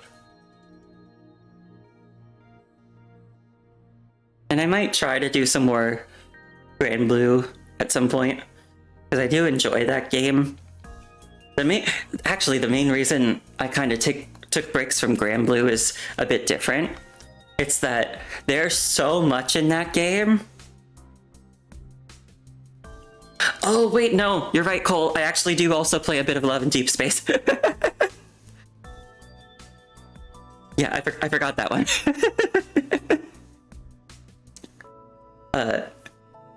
Yeah, the reason I took a break from Grand Blue was just because there's so much that, like, I didn't start playing at the beginning of that game. I started playing when it was, like, already around for a few years. So it was just, like, there was already so much stuff. There's so much for me to, like, catch up on. And it's just so overwhelming. Like, every time I play it, I get this feeling of, like, oh my god, there's still so much that I haven't done. So, like, I do come back to it every so often. I end up taking a break from it again because I'm like, oh boy, I'm getting overwhelmed. Because there's just too much that I want to do. You know about Tokyo After School Summoners from specific reading materials and specific arts of certain characters. Yeah, let's go with that. I might have heard of that. Maybe? I'm not sure. But yeah, I do play a game that deals with love and the deep space.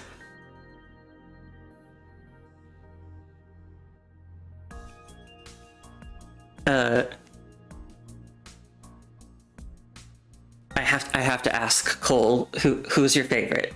Who's your favorite among the ladsmen? The lads, if you will. I have to know.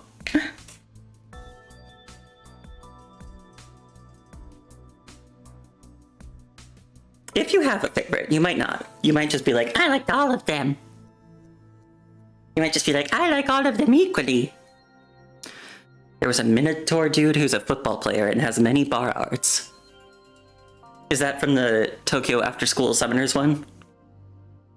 The popular one, the black hair one, Caleb? Well, there's two black haired ones, and I think they're both pretty popular. There's Zane and Caleb. Caleb's the newer one, though.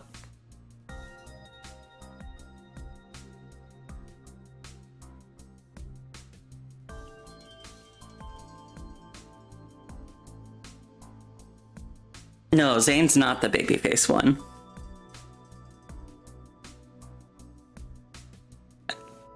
And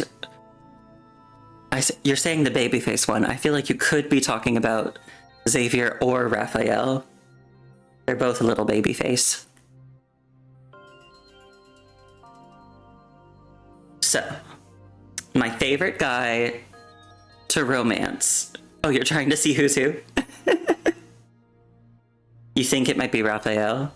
Raphael's like the one with the purple hair. And then Xavier's the like silvery blonde guy.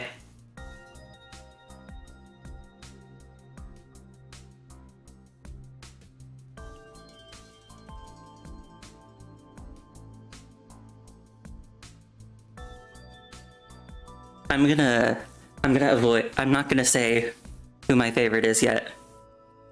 Okay, Xavier was the babyface one you were talking about. I'm not gonna say who my favorite is yet. Because I want to hear yours first.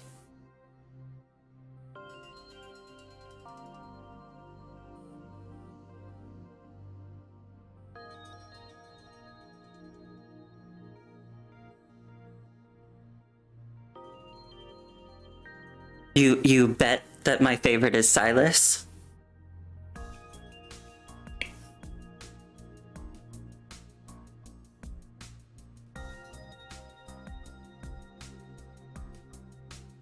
I wonder if Cole has a guess too. Let's just guess who my favorite is. See how well you know my tastes.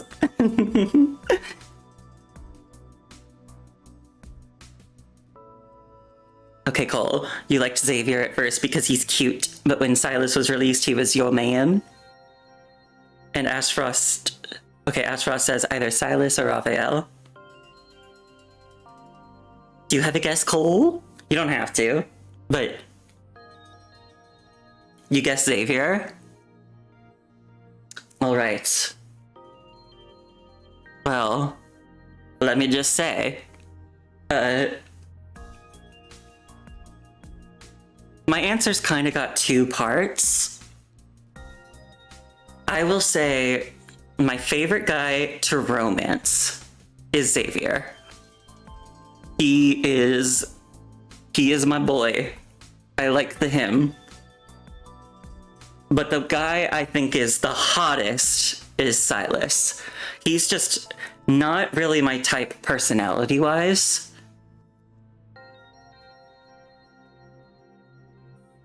He's a little too, like, adversarial, I think. Like, he's definitely got, like, some of the enemies to lovers vibes.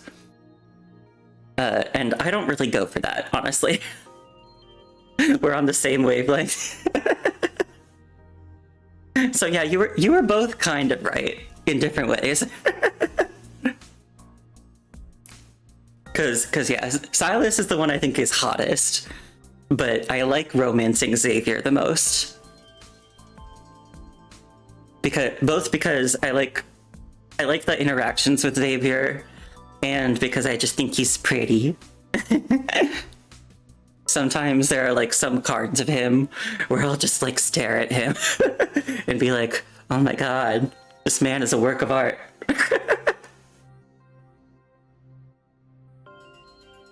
Ugh. So yeah, those are my tastes. Yeah. I also like I don't dislike any of the boys. The Xavier is just my favorite.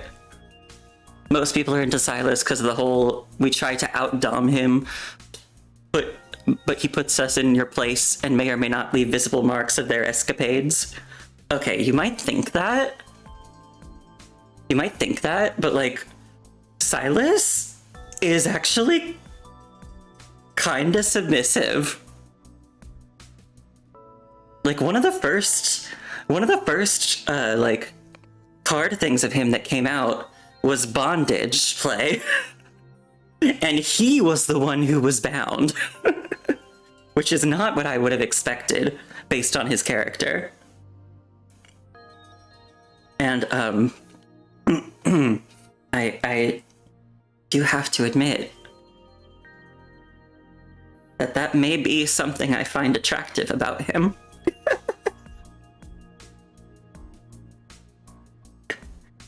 The cute gentleman who can pamper you, but also the vicious, the mischievous, edgy man who's a little bratty.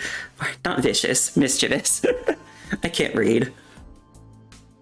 Did you guys know I'm illiterate? Yeah.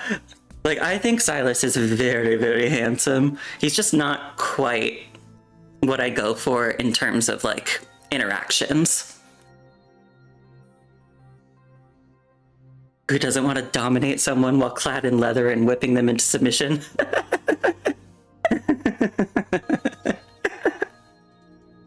Not that you would know. Of course not, Ashfrost. Of course not. You're just a sweet, pure little being.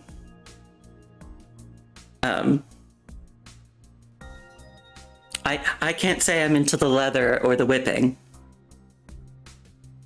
But there is a third element to what you said that I'm not gonna deny.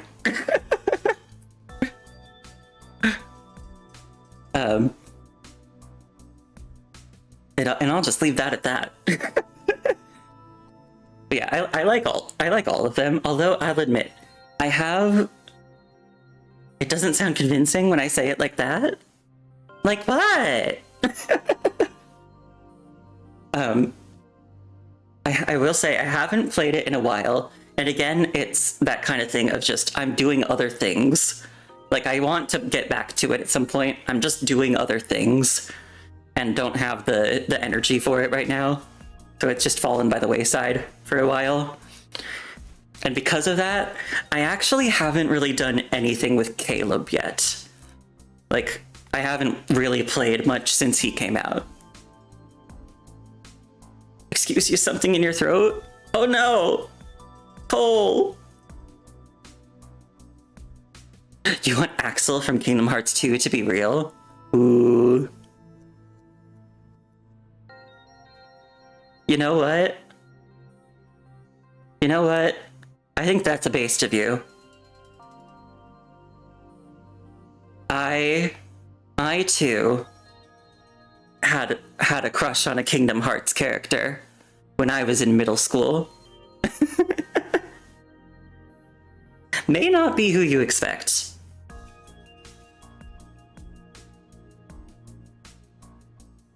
Yes, you can guess, of course.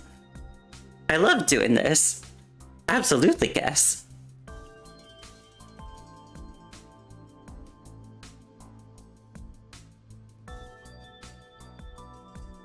It's also very funny because this is like from in my history before I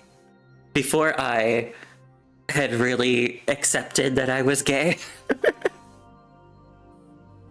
There was a lot of there's a lot of me crushing on guys and then being like, nah, I'm still straight, right? So, like, I very much had a crush on this character and did not admit it. You'll go with Demix, the water guitar guy, and you would be wrong! You would be wrong! I can see, I feel like I can see what, like what, I can see what drove you to that.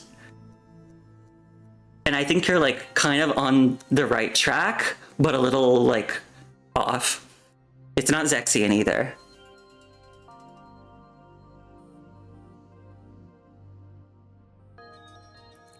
There's a very specific reason why I think it's not going to be who you think it is. Not Zigbar, no. I'll just tell you. Painter? No, not him either. Goofy! No. Oh my god, yes, it was Goofy. When he goes, Lloyd, it just gets to me. No. Not Zaldin, no. I'll just say it, because I don't know if you're gonna guess it. It was Ventus from Birth by Sleep. I liked him. I liked him a lot as a middle schooler. And I guess also kind of by extension Roxas, because they look the same. You can see it. Yeah. I think it's not who you might expect, because he's very much like not a big guy. I tend to go for like big guys. And like Ventus and Roxas are not big. He is a cute bubbly type, and I do like that. Yeah, when I was in middle school, I had a huge crush on him. Nowadays, though, well, I still think he's like cute. I'm a little more like, damn, I was sleeping on Terra. He hot. His hair's a little weird, but I mean, whose isn't in Kingdom Hearts?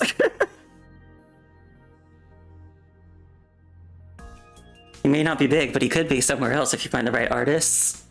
You're right about that. Yeah. But yeah, when I was in middle school, I would have like little romantic fantasies in my head about like a self-insert character and Ventus, and it would be very, very romantic and tragic because Birth by Sleep.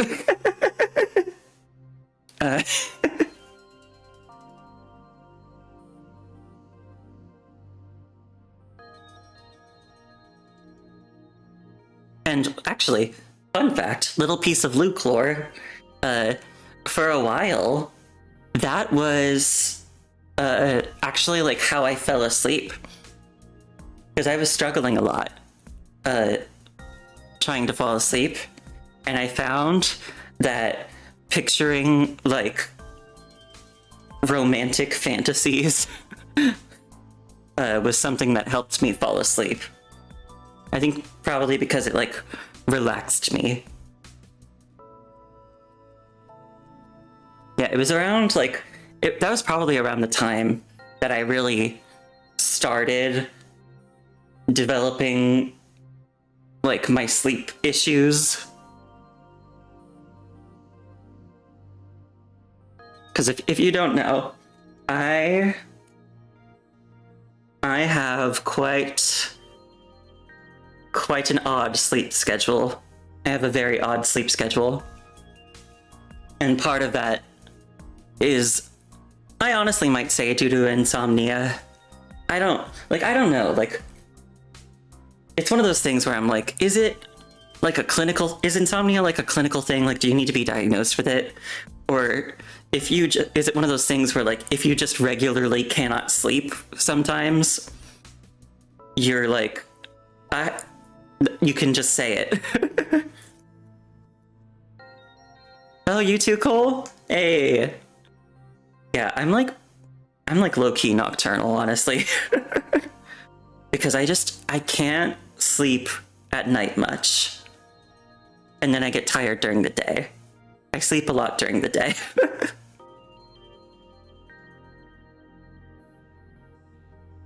Here's a weird question. I wonder how much insomnia is not necessarily just like I can't sleep, as much as I can't sleep during the night. I'm a vampire. Oh. You're not the first person to say so. I've caught that accusation a few times. But unfortunately, I love the sun too much to be a vampire. And also I hate blood.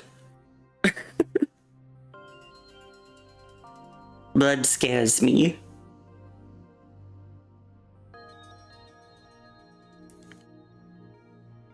Anyway, God, that was a long little tangent, but that was fun. I had a good time.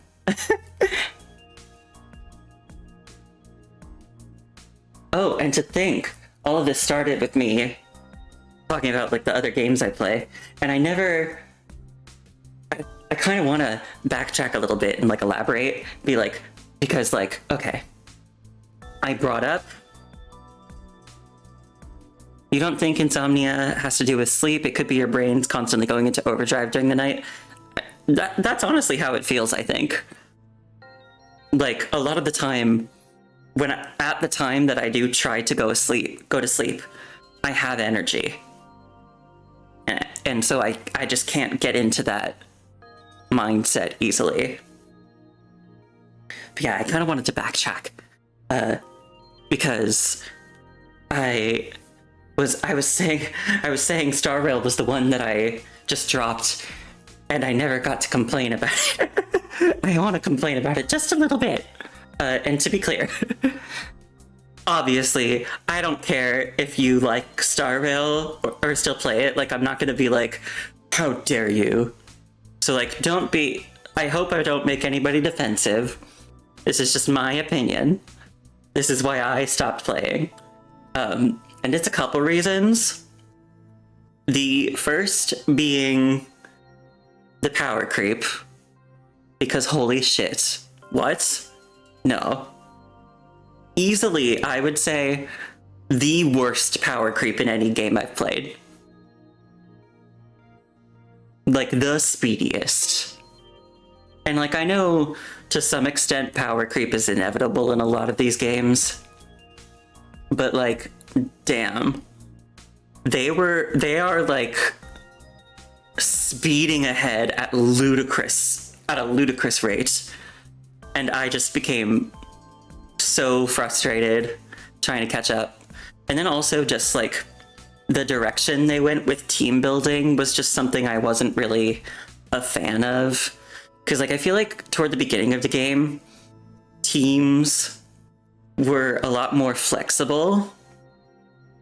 I mean, there were certain things like don't put this character with this character because of whatever reason, but there was a lot more flexibility, I think.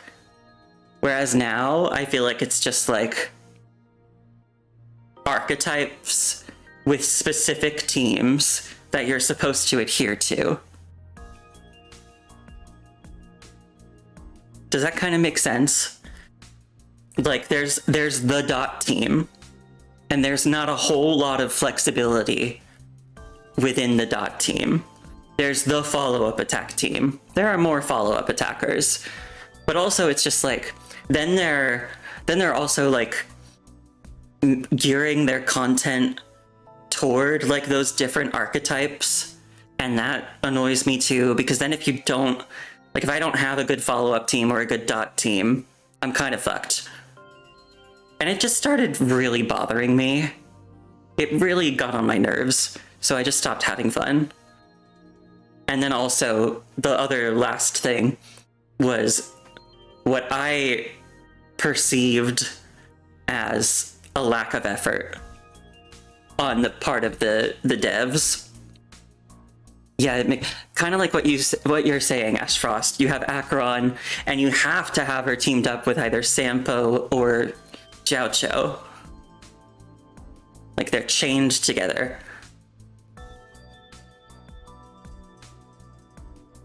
And also, there's probably going to be like content that's just straight up like not geared toward them, which like isn't like, it's not like, I understand like a game wanting you to build multiple teams, but I think Star Rail gets like a little too specific with it, you know? Do you understand what I'm trying to say there? Like, it's like you need to have a follow-up team. You need to have a dot team. Not as much a dot team as anymore because they're being left in the dust, although they might be getting a revival soon. You need to have a break team. Now you need to have, it looks like, an HP team and a remembrance team. It's like, oh my god. And I was just like so sick of like constant new metas. I got sick of it. The other thing that really pissed me off was what I perceived to be a lack of effort on the part of the devs. Like, there were just a lot of things that were increasingly coming across to me as lazy. Like something I will say about, like, okay, I know everybody is sick of, like, comparing gacha games, so I'm sorry that I'm going to engage in that right now. But I do think there is some merit to comparison. When I put Star Rail next to Wuthering Waves, I think Star Rail is so completely lacking in terms of story presentation. Like, I don't think the writing is necessarily that bad. I think the writing is actually pretty good in places. Like, I enjoyed the Penicorni storyline. I enjoyed the other storylines that came before. I haven't really played any of Emphorius, so I can't comment on it. Because Emphorius coming out is around when I stopped playing. But I enjoyed the stories themselves, but as time went on, the, like, lack of variety and, like, interestingness, I guess, in the storytelling was just kind of grating on me. Like, there are a lot of cutscenes that are just static, like a static shot of characters standing in a group talking, doing like little idle animations every so often. And those cutscenes will go on for a while. And it wasn't that bad at first, but as time went on, I really started noticing it a lot more. And then something kind of infamous that I've seen a lot of people talk of is the black screen white text thing, where sometimes they'll have like the screen go black and have white text describing what's happening instead of just animating what's happening. And I think like there is a time and a place for that, like when there's something like long or monotonous that you want to skip over. But they were doing it for like small things that I feel like they could have just animated. And it really just started bothering me. Like the cutscenes that they would make, the like full cinematics, those were good. But when the majority of the cutscenes in the game are just static shots of characters standing in a circle and barely moving, it really gets to be boring. You say, the only good thing about Star Rail is Gallagher and Sunday and Japard and the female characters. I agree with you on almost all of those points. I do not like Sunday. Sorry to say. He did not do it for me. And also what happened with him in 2.7 kind of pissed me off. Just a little bit. Mostly just because I didn't like him. I already didn't like him. Like, I think you could say he was a very good antagonist in Penacony, because I hated him. I wanted to punch him in the face so bad. But then because of that, I was like, well, I don't want him as a playable character. I don't like him.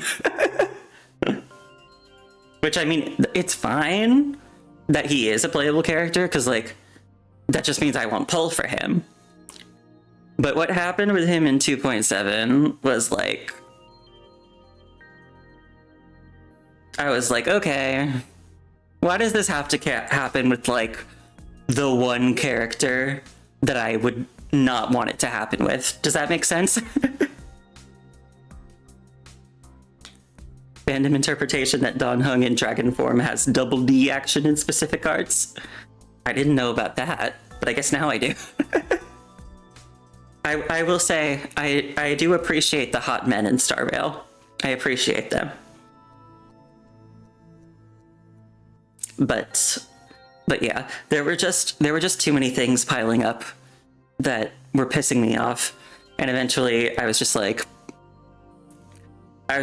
I'm gonna take a break because I'm not having fun. And then as time went on, I was like, you know, kind of still paying attention to like what was going on, and like as time went on, I just saw it kind of degrading further and further in my perspective, like doing more things that pissed me off, until eventually I was just like, I don't want to come back. I'm not going to play again. The thing that I think was really the nail in the coffin for me was the Casterus global passive thing.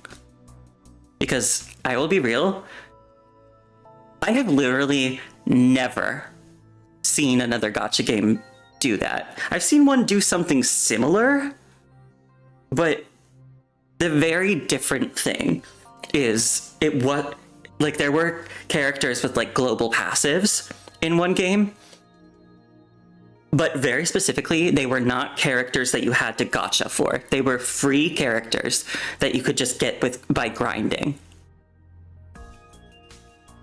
And that's very important.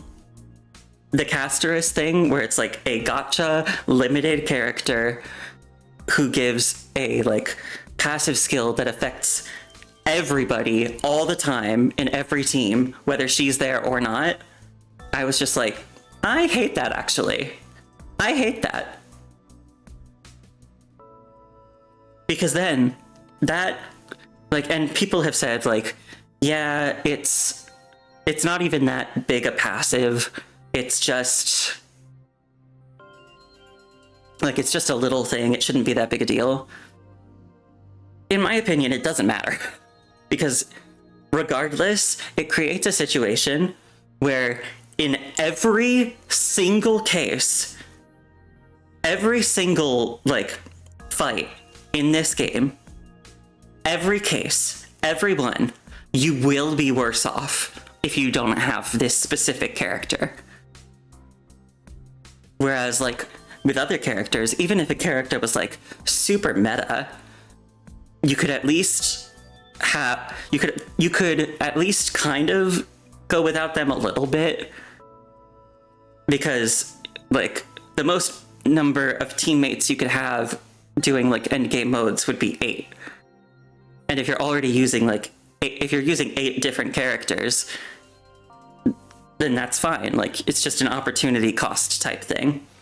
But there is no opportunity cost for that global passive. It's either you have it and it works, or you don't have it and it doesn't work. And there's no downside to not having it. Does that make sense? Like, that just really pissed me off. I hated that. I hated that so much. That was really the nail in the coffin for me, where I was just like, yeah, I'm done. I don't need to come back.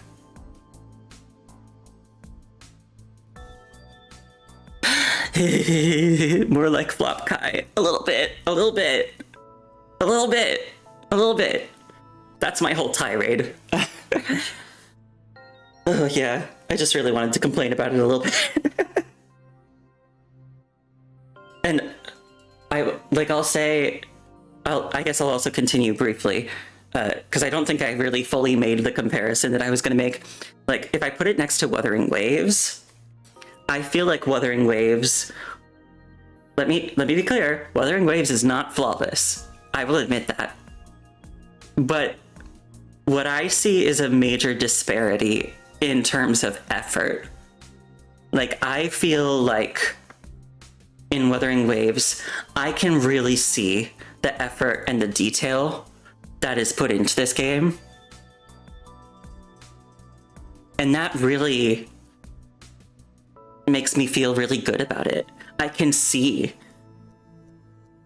it. Like the last story chapter I did, the second half of 2.4 in Wuthering Waves, it was beautiful.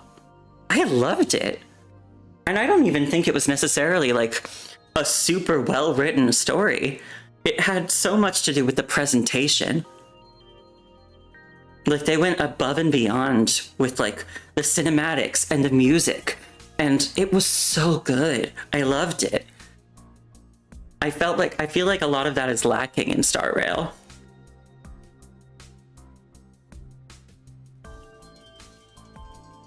But yeah, I'll stop complaining about Star Rail now and I'll finish the PGR story.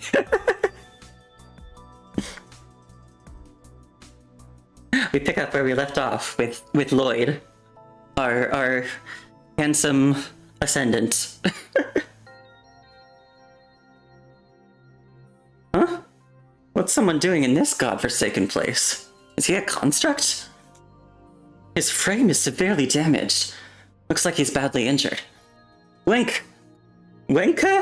Venka? I don't know how to say that. Quick, over here.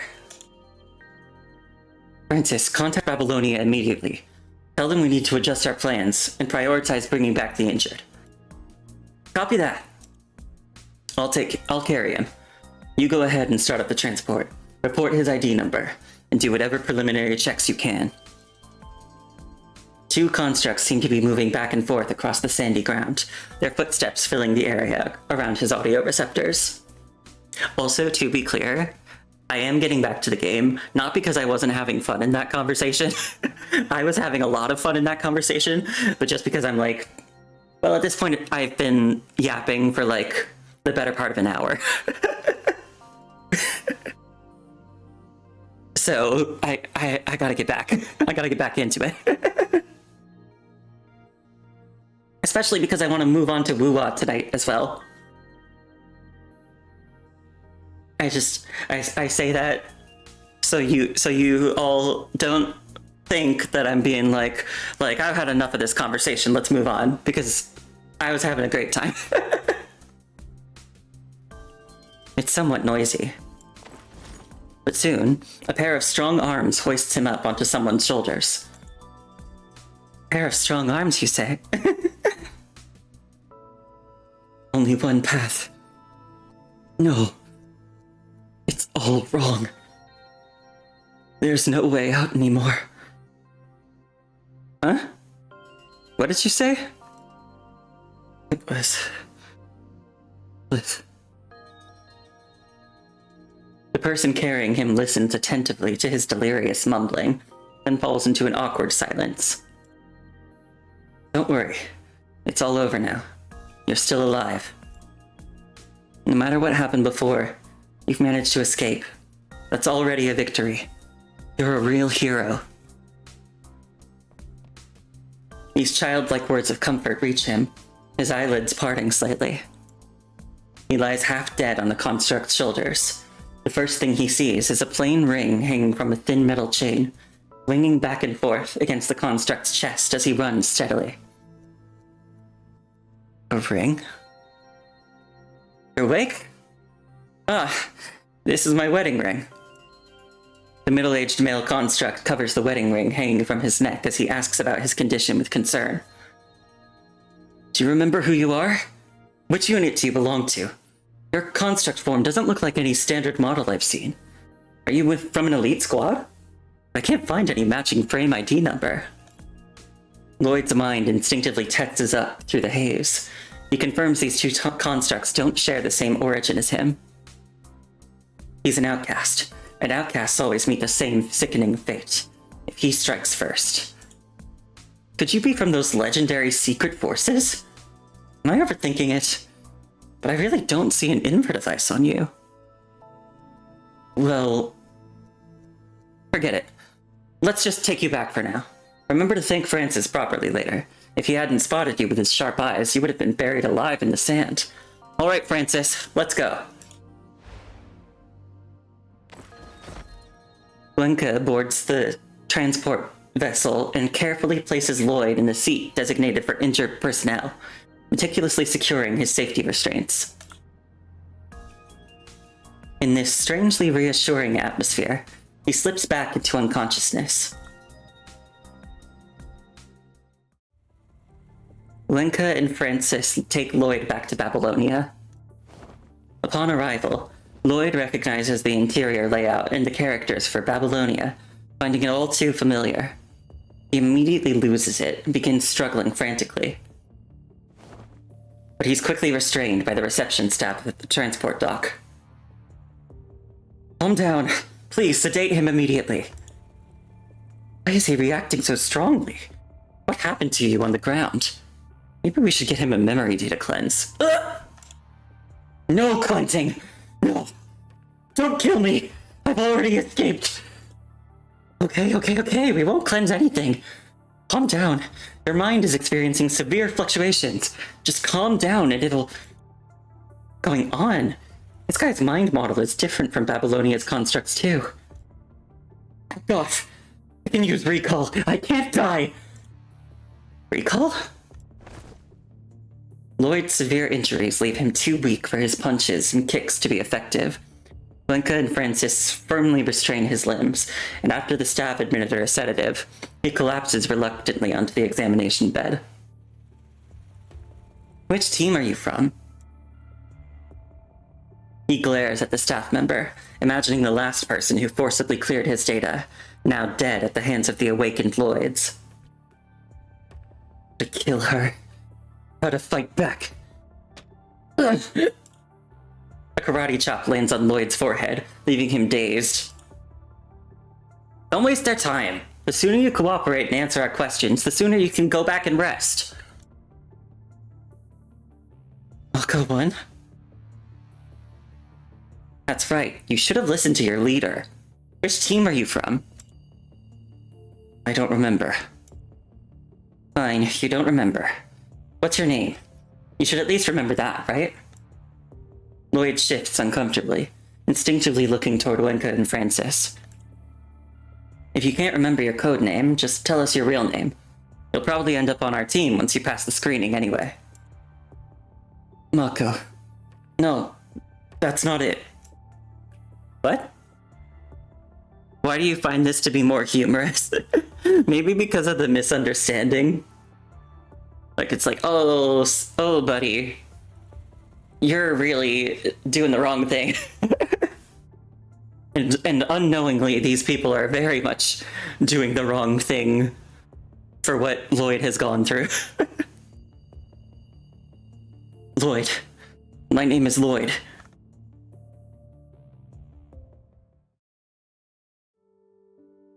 The newly arrived construct Lloyd is a strange fellow. He questions everything around him and frequently inquires about all sorts of matters. From major topics like Babylonia's history, tracing back almost to when the very first screw was manufactured,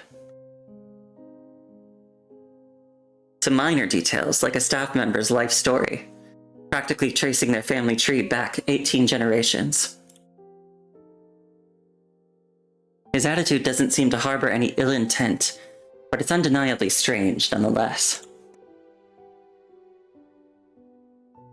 Back in the day, my parents were both big-shot officers with names that rang through the army. Frontline fighters in the Unification War. Let me tell you. World Unification War. I know about that. It didn't start from here, though. Francis gulps down a large cup of electrolyte solution and slaps Lloyd's back forcefully, turning his notes into a jumbled mess. What are you writing down, day after day? What do you mean didn't start from here? Divergence point? About the memory divergence point for this world.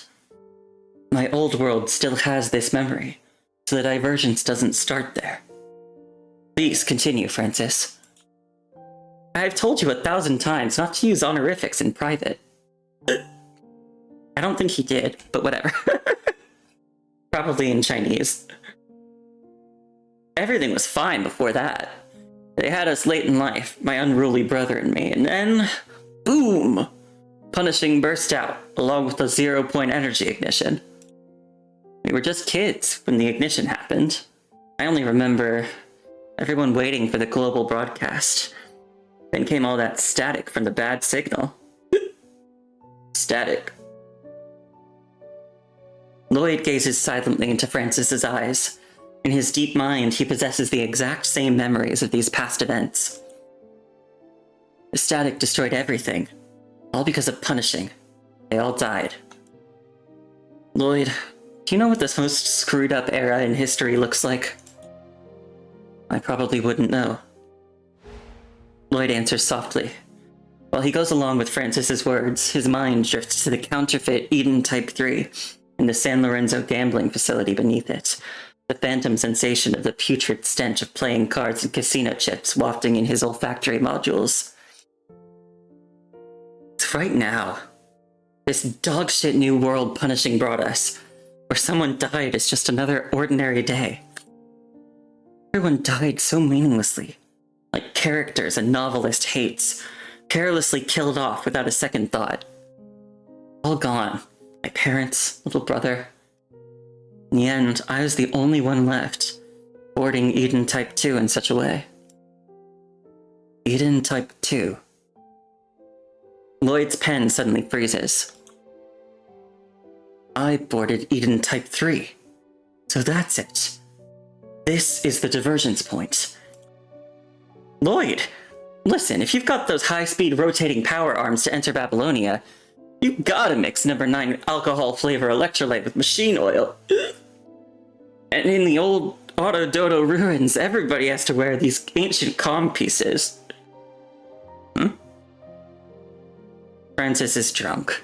He's always like this when there's no missions. Just ignore him. Wenka returns to the break room after finishing a meeting and places a copy of the combat report on the table. Is he cornering you again with stories from when he was still human? About the punishing outbreak and his little brother and all that? What are you writing now? Don't tell me you're actually taking notes on all his nonsense. It's fine. What he's saying is actually useful. It's just what I need. You don't mind hearing him repeat the same stories 3 times a week? I don't understand. Well, whatever. It's good you two are getting along. What about you, leader? I've never heard you talk about your past. Wenka's hand hovers over his chest as he grips the ring hanging from his necklace. If I'm not mistaken, that's a wedding ring? You were married before you became a construct. We even had a child. A little girl. That's all there is to it. Nothing more. Anything else you want to know? No, that's all. I'm sorry. No need to apologize. So many people went missing during the early punishing outbreak. Some have reunited years later after being separated. You should write down my story too. When I find my wife and daughter, we can add the next chapter. Oh. Okay. Lloyd hunches over his notes, writing intently. Remember to sober Francis up in a bit. We're here on a mission. Oh, leader. Wenka's footsteps halt as he's leaving. He turns back to look at Lloyd.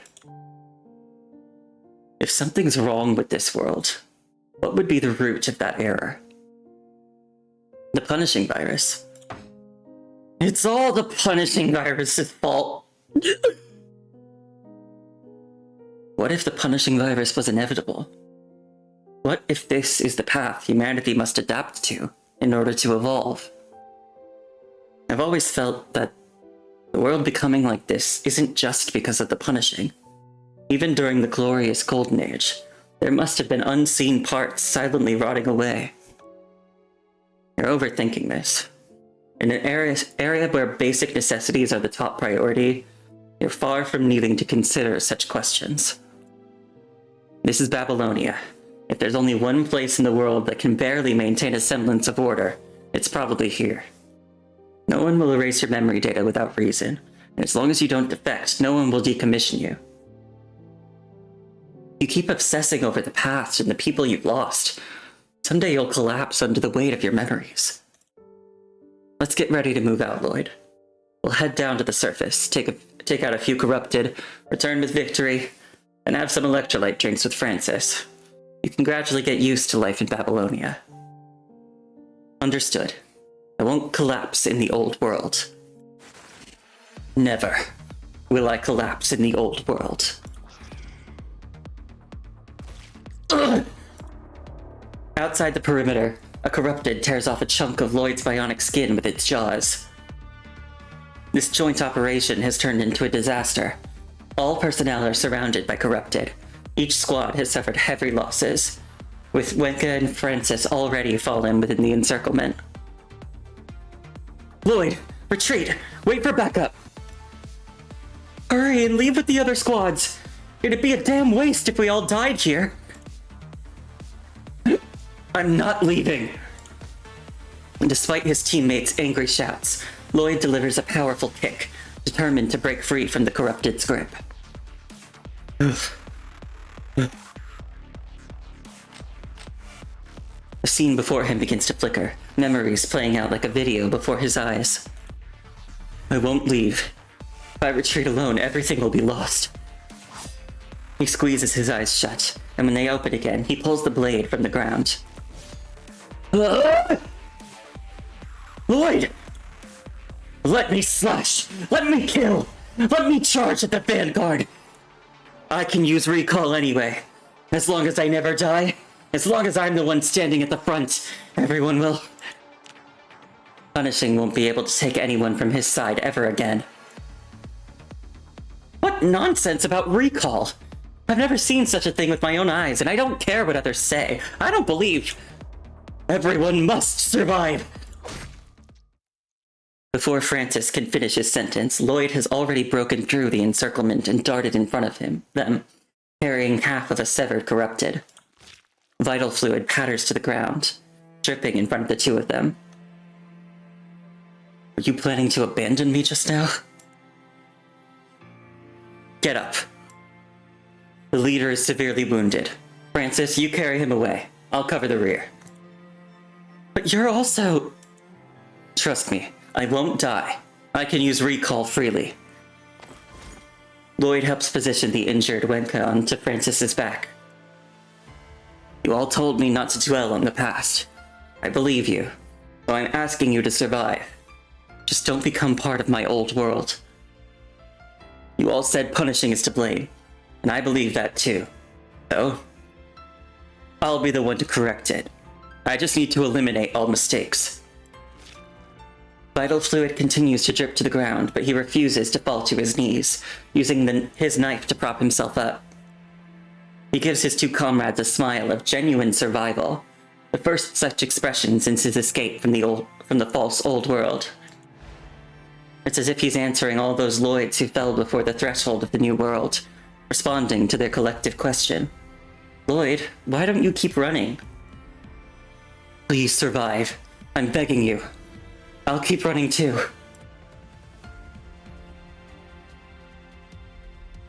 Life in Babylonia was an unprecedented experience for Lloyd. Fresh, sincere, and grounded enough to completely immerse himself in. To preserve this life, he swears to fight with everything he has. Oh, this is making me a little sad, because we already know that he's not going to stay here.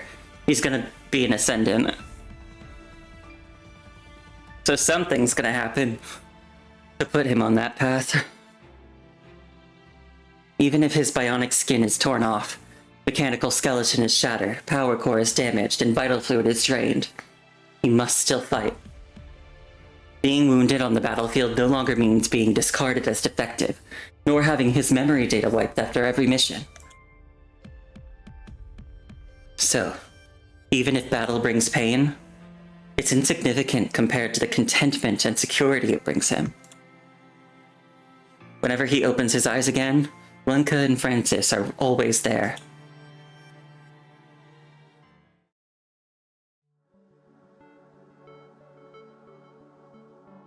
morning. Why have you been in sleep mode for so long? Are you pretending to sleep just to avoid me? I heard you moving around in the pod just now. The dome sky is clear today, and all missions are complete. Why don't you go for a walk with Francis? Woohoo! If we could run into that pretty one from the neighboring unit. My bad, don't hit me. Winka and Francis are so vibrantly alive. Lloyd rises from the sleeping pod and steps into the corridor, basking in the pleasant artificial sunlight. Staff and constructs passing by all stop to greet him. Hi, Lloyd, it's been a while. Lloyd, hello. No missions today? People passing by continue to discuss him with admiration. That's my first time seeing the immortal Lloyd. He looks not much different from me on the outside. I wonder where his recall device is. Don't worry, the recall function works the same for all constructs. They can all resurrect that way. Staying conscious to initiate a recall in such dangerous situations must be incredibly painful. I guess only he could manage that. Having escaped death over 100 times, he deserves even more respect than his title suggests.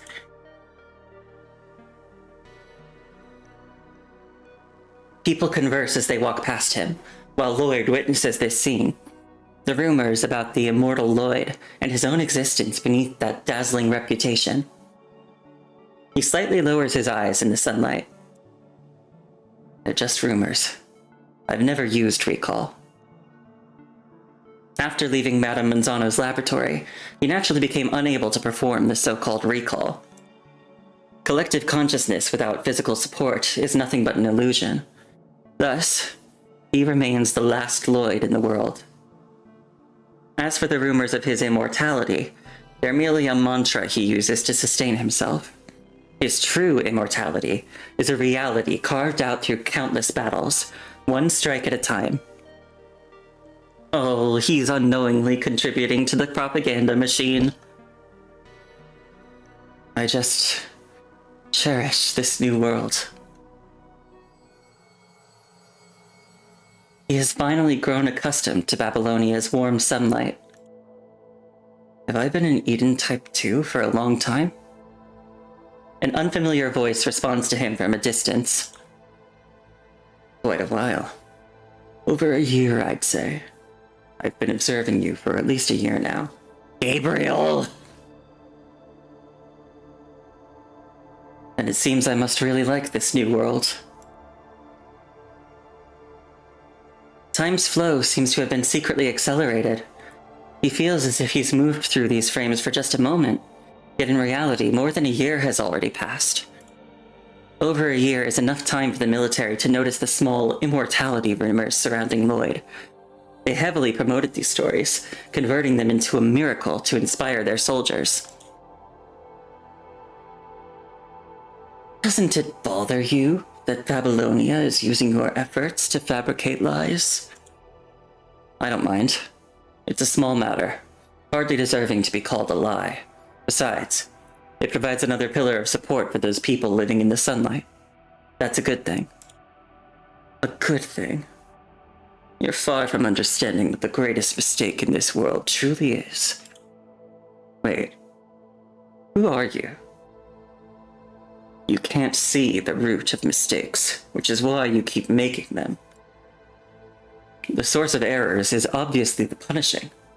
No, answer me first. Who are you? The voice responding to him carries no humor, only dripping with sarcasm. Had enough of the sunshine in your memories? Why not open your eyes and see for yourself? Half a head awakens in the speaker's palm. Familiar sand and wind fill his vision.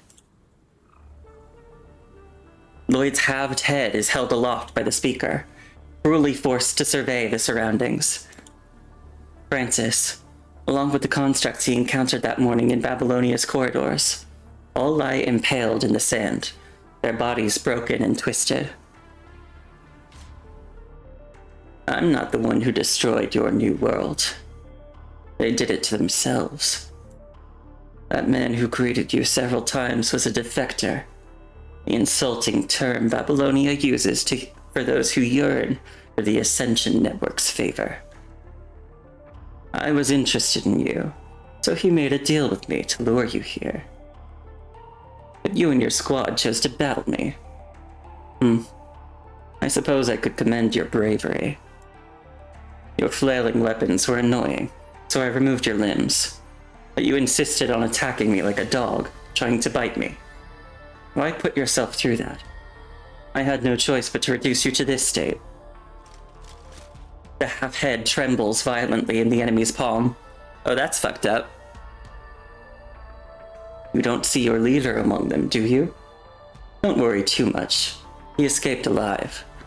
Your sacrifice wasn't in vain. You're rather fortunate. Despite having only half a head left, much of your mind remains intact. This is just like what Gabriel did with Selena. I almost forgot. Your voice module is destroyed too. No matter. I'll answer what you want to know. The massive mechanical humanoid cradles what remains of Lloyd as it walks deeper into the windswept desert. Your mind is quite impressive. Perhaps you'll pass the filtering. When that time comes, you'll be able to redefine the boundaries of the new world with far greater clarity than you can now. At present, your eyes are merely blinded by a beautiful mirage. I'm patient. Even if you're reluctant to embrace reality for now, I'll give you ample time to prepare yourself.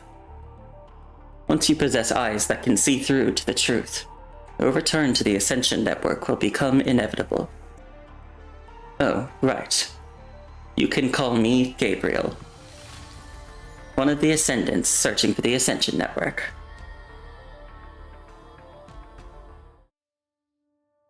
Alright, last one. Cliff. If this world no longer has a cliff, then I will become the world's cliff. What does that mean? You're not a hero. You don't pretend to be a hero. You're not even worthy of being called a fake hero. You're like a rabbit sewn inside a bull's carcass. Suffocating in there, yet starving all the same. Surrounded by all that fresh meat, yet craving real food. Ascendant Gabriel took Lloyd. No, half of Lloyd's skull, which miraculously preserved part of his mind. Gabriel found a dilapidated old frame and spent nearly a month gradually reconstructing Lloyd.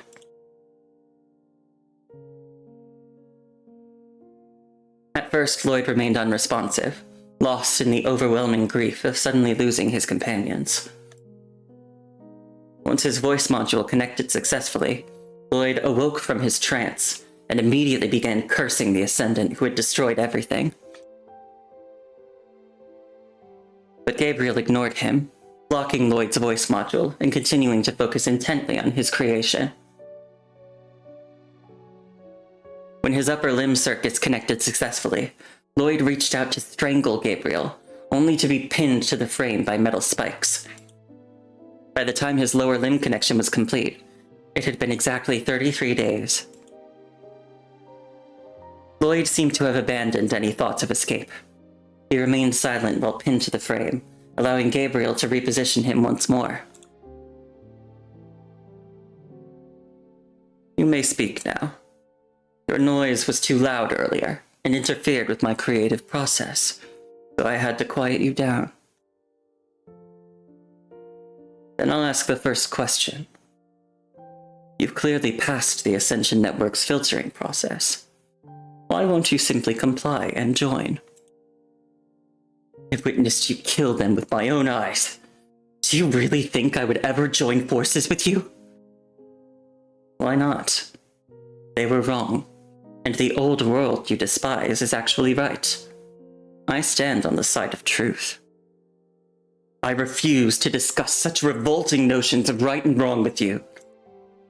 Avoidance isn't the answer. Sooner or later, you'll have no choice but to face these truths. I've observed that project in Los Prados. The built-in blocking system inside your body is more correct than Babylonia's current inver device. By the way, I admire the Los Prados project's spirit of exploration and willingness to embrace sacrifice. Those principles are truly commendable. If you allow yourself to drift with the current, swept away by the tide of changing worlds, you'll only end up as another sacrifice to the waves. Only by building a sanctuary with your own hands and leaving your loved ones to a mountain of your own can everyone find a true shelter and home. I've personally witnessed all you've been through, yet you still refuse to see the truth. Lloyd, let me summarize for you. You're dull in comfort, hesitant before action, and blind during execution. You've accomplished nothing. You're pitifully wrong about everything. Beat it. You're too impatient. Don't you want to extract more truths from me? What exactly have you turned me into? Lloyd struggles as he feels the punishing virus flowing across his frame. You refused the Ascension Network's invitation, yet I've still generously granted you the privilege of coexisting with the punishing virus. No need to thank me. I simply don't want to miss out on someone with talent. From today, you're free to go wherever you want, but this coexistence with the punishing virus won't fade until you truly see the new world for what it is. Gabriel removes the spikes from Lloyd's body as he speaks. Oh, and you'd better not get caught by humans, or else you'll... Lloyd has no intention of listening to this madman. The moment his restraints are removed, he staggers to his feet and frantically runs away. Gabriel watches as Lloyd's figure disappears into the distance. While you were unaware, they've already thoroughly studied your internal blocking system and used it to evolve their military forces. You think your precious new world will still welcome someone like you? You are about to be swept away by the tide once again, Lloyd. Yeah, and whose fault is that, Gabriel? You're about to be swept away by the tide once again, Lloyd.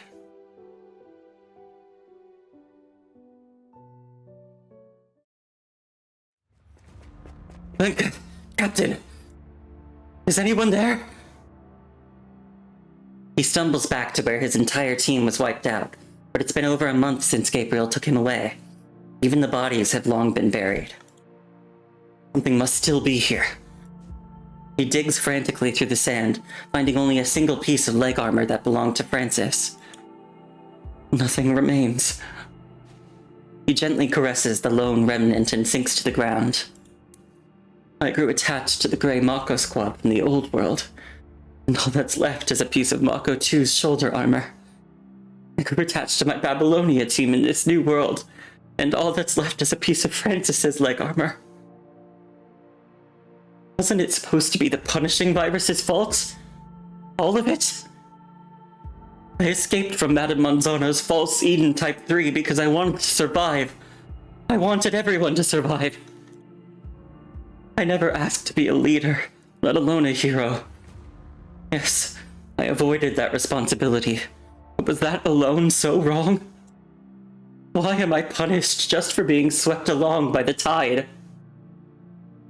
Is the punishing virus really to blame? Well, for this, kind of. Lloyd's gaze dims. Help. Suddenly, he hears a call from nearby, catching a Babylonia signal. He must cling to this hope like driftwood in a flood. Where are you? Search mission. Lloyd takes off running once again, clinging to hope. At the end of his run, he finds a barely breathing construct. Their injuries are severe, but not beyond salvation. Requesting support. I'm here. Lloyd reaches out to pull the construct from the sand, but freezes when he spots the nameplate on its chest. Are you... Lloyd? Yes, I am Lloyd. Please help me perform recall. The safety lock is disabled. Help me press this, and I can transfer back to Babylonia. Under Lloyd's puzzled gaze, the construct points to a button-like mechanism on its body. Possible. Hasn't it only been a little over a month? True recall. That's something that shouldn't be possible yet. Don't worry. We'll all use this method to return to the battlefield. Why are you using my name? Why are you trying to comfort me with lies? Huh? The power core of the brand new Lloyd gradually dims, but its punishing detector clings to life, emitting a shrill alarm when Lloyd draws near. High concentration of punishing. That's not right. What are you really? I am Lloyd. The dying construct says nothing more, but suddenly bursts with strength, raising its weapon to impale Lloyd's body, a banner spear. Oh! No! Trust me, the way I am now, this frame full of punishing, it's all because of someone called Gabriel. Lloyd doesn't resist, merely gripping the banner spear with his hands as he explains with an almost sorrowful tone.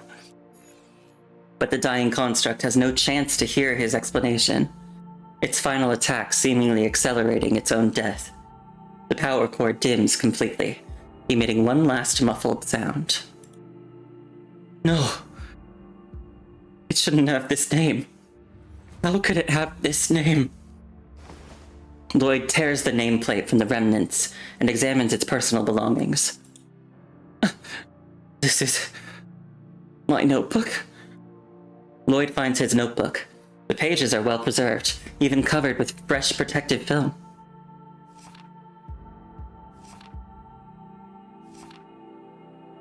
He gently opens it to find his own handwritten records of Babylonia, a testament to the peaceful year he spent there. Since escaping the false Babylonia, he'd questioned everything around him, constantly seeking information to verify that what he saw was real. He'd asked about Babylonia's history, and inquired about the lives of every passerby. Yeah, Lloyd is having a terrible, horrible, no good, very bad day. I feel like he's gonna become an ascendant because he just kind of breaks from all this. Well, I mean, I guess technically he's already an ascendant, but I mean, like, ideologically.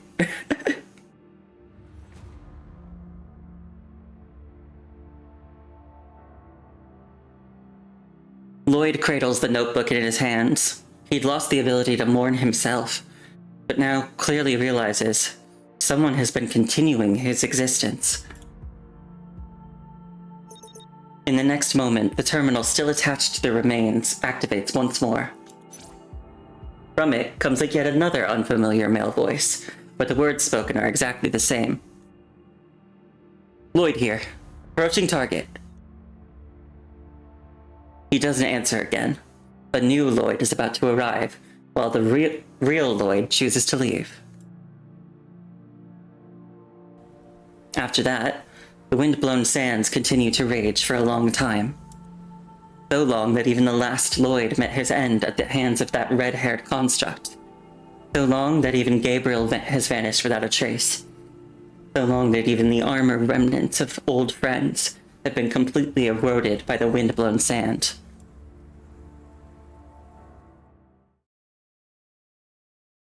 How long has it been? He still wanders through the yellow sands.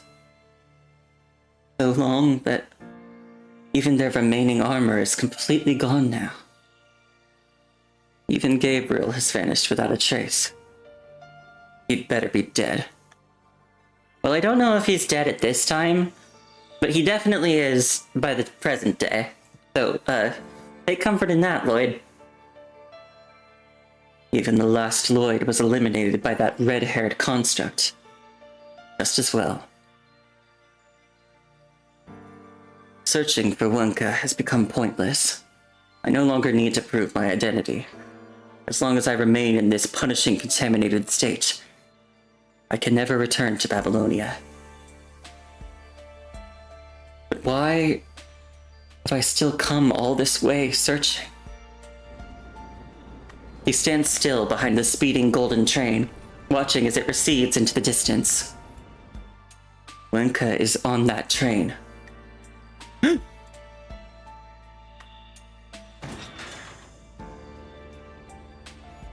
He witnesses the door at the rear of the train suddenly being pulled open. Get off! Please, don't. Look, I have a child with me. At least let her stay. I'm begging you. I can still...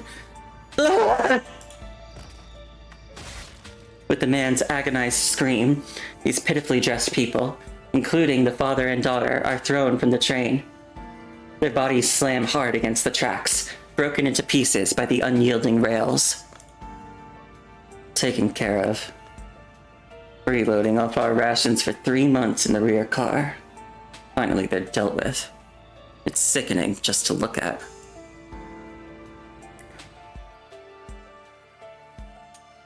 Lloyd feels as if he just witnessed Wenka's lost wife and daughter die, a long-forgotten sense of dread rising from the depths of his heart.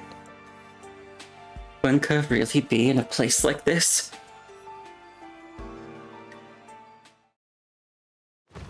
Lloyd boards the train. He walks silently down the center aisle, ignored by everyone. The disabled, severely ill, elderly, and young, all crammed into corners on both sides. Even when he accidentally steps on someone, there's no response. I'm looking for your fixer. The only one who hears him speak, a little girl, shrinks back into the shadows. You're hungry, aren't you? Chocolate. It'll give you energy. Here, take it. Lloyd carefully places a piece of candy in the girl's palm. The punishing virus he carries doesn't infect the child. The girl devours it immediately. Withered souls around them look over, but fortunately no one tries to snatch the candy away. Tell me, how many people were thrown off just now? Who did it? The fixer. What do you want with the fixer? Eat slowly. I can give you another piece. Thank you. Don't look for them. They kill people. And they hate outsiders even more. They kill so indiscriminately, and they should be prepared to die themselves. Can you do it? I can handle them. And please, help everyone here. I only have one piece of chocolate. No, I'm begging you to pass judgment on everyone. Kill us all, not just the fixer. The girl's emaciated arm sweeps in a circle, pointing to every refugee around them. I'm sorry, I can't. Are you looking for me? The culprit, who had just cruelly thrown someone off the tracks, stands right behind Lloyd, questioning him. The train is moving at high speeds. How did you get on board? You came from the front of the train and turned back. Lloyd rises from the shadows in front of the girl. Upon seeing Lloyd's face, the fixer suddenly falls silent. What's wrong? Cat got your tongue? Wenka? Lloyd lunges forward, hurling the fixer to the ground before him, and crushes his chest cavity with one stomp. The fixer is a construct. The metal framework inside the construct's chest shatters, spraying faintly gleaming fragments, along with a filthy ring from his chest that hadn't been cleaned for years, now sent flying. The filthy ring rolls into a corner, and the fixer, pinned down by Lloyd, struggles briefly, but can't reach it no matter how hard he tries. Why is it you? My ring. Weren't you searching for your wife and daughter? Why did you stop? You just threw that father and daughter off the train with your own hands. Watched them fall to their deaths. Anyone else could have done this, but it shouldn't have been you. The ring. Give me back my ring. You and Francis were the ones who carried me out of Los Prados. Francis is dead. And you might as well be dead too. Why is it you? Lloyd, long since numbed into a fossil eroded by wind and sand, actually chokes up. He raises his fist high and, without using any punishing, frantically pounds blow after blow into Lenka's face. Lenka's face blurs before his eyes. Lloyd wipes his face with one hand, then continues pounding, as if he could somehow deny reality through his fists. Mako 1, Mako 2, Francis, so many other Lloyds. I cherished all of them. And you're the only one who survived. The only one left alive, and you've become this. Why? I foolishly thought I found you. If I found you, I could prove my identity. And then I'd... And then what? Go back to Babylonia? I don't know. Vital fluid drips steadily as the punishing detector on Wunka's body screams in alarm, revealing the high concentration of punishing virus in Lloyd's body. Amid their mutual silence, Wenka breaks into a mocking laugh. So that's how it is. So you can't go back either. How did you end up like this?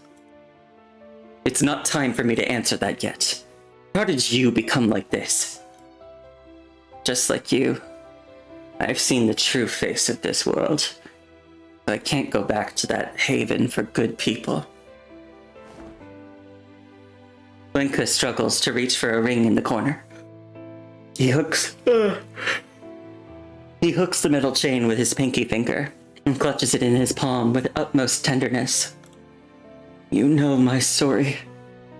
Shortly after the punishing outbreak, I got separated from the two of them. I searched for them for many years, even after boarding Babylonia and becoming a construct. Only found the smallest of leads. When you had your accident, when that strange metallic fellow took you away, I survived. He told me many things he'd witnessed firsthand about my wife and daughter. Gabriel. Lloyd trembles as he realizes Gabriel's hand has been guiding this story. I didn't believe what he told me, so he pointed me toward a path where I could see for myself. That's why I deserted, to find the place that metal fellow directed me to. In the end, all I found were 2 corpses and this wedding ring. My wife was clearly shot to death, while my daughter had almost melted. Oh my god. His wife and daughter are the mother and the little girl from when Vera and Haynes met for the second time. Oh man.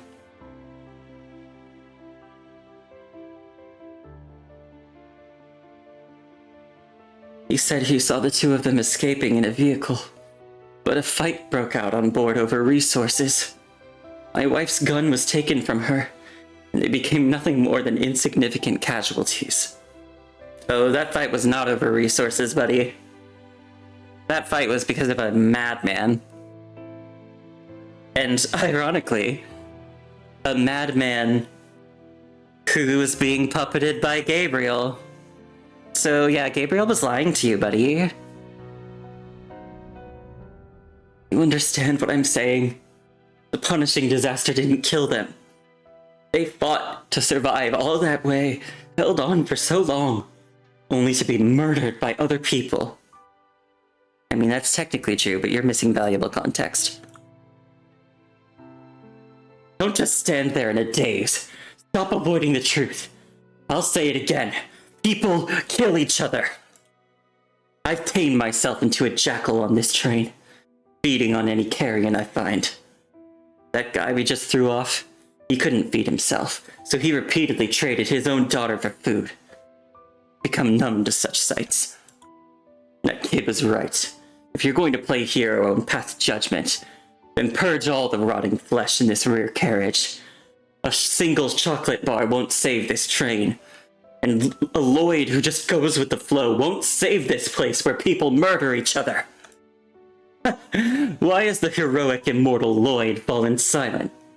I heard you were in Babylonia, constantly being reborn through recall, racking up impressive battle records. But looking at you now, that wasn't really you, was it? After all, the poster hero they manufactured is nothing like the real you. You're just a coward with occasional bursts of passion, a deserter who betrayed the very spirit of heroism. What's wrong, Lloyd? Does it bother you that I'm saying these things? Have I tainted your new world? Lloyd continues to tremble. Oh. How many more times must I be pushed? I can give you one last push.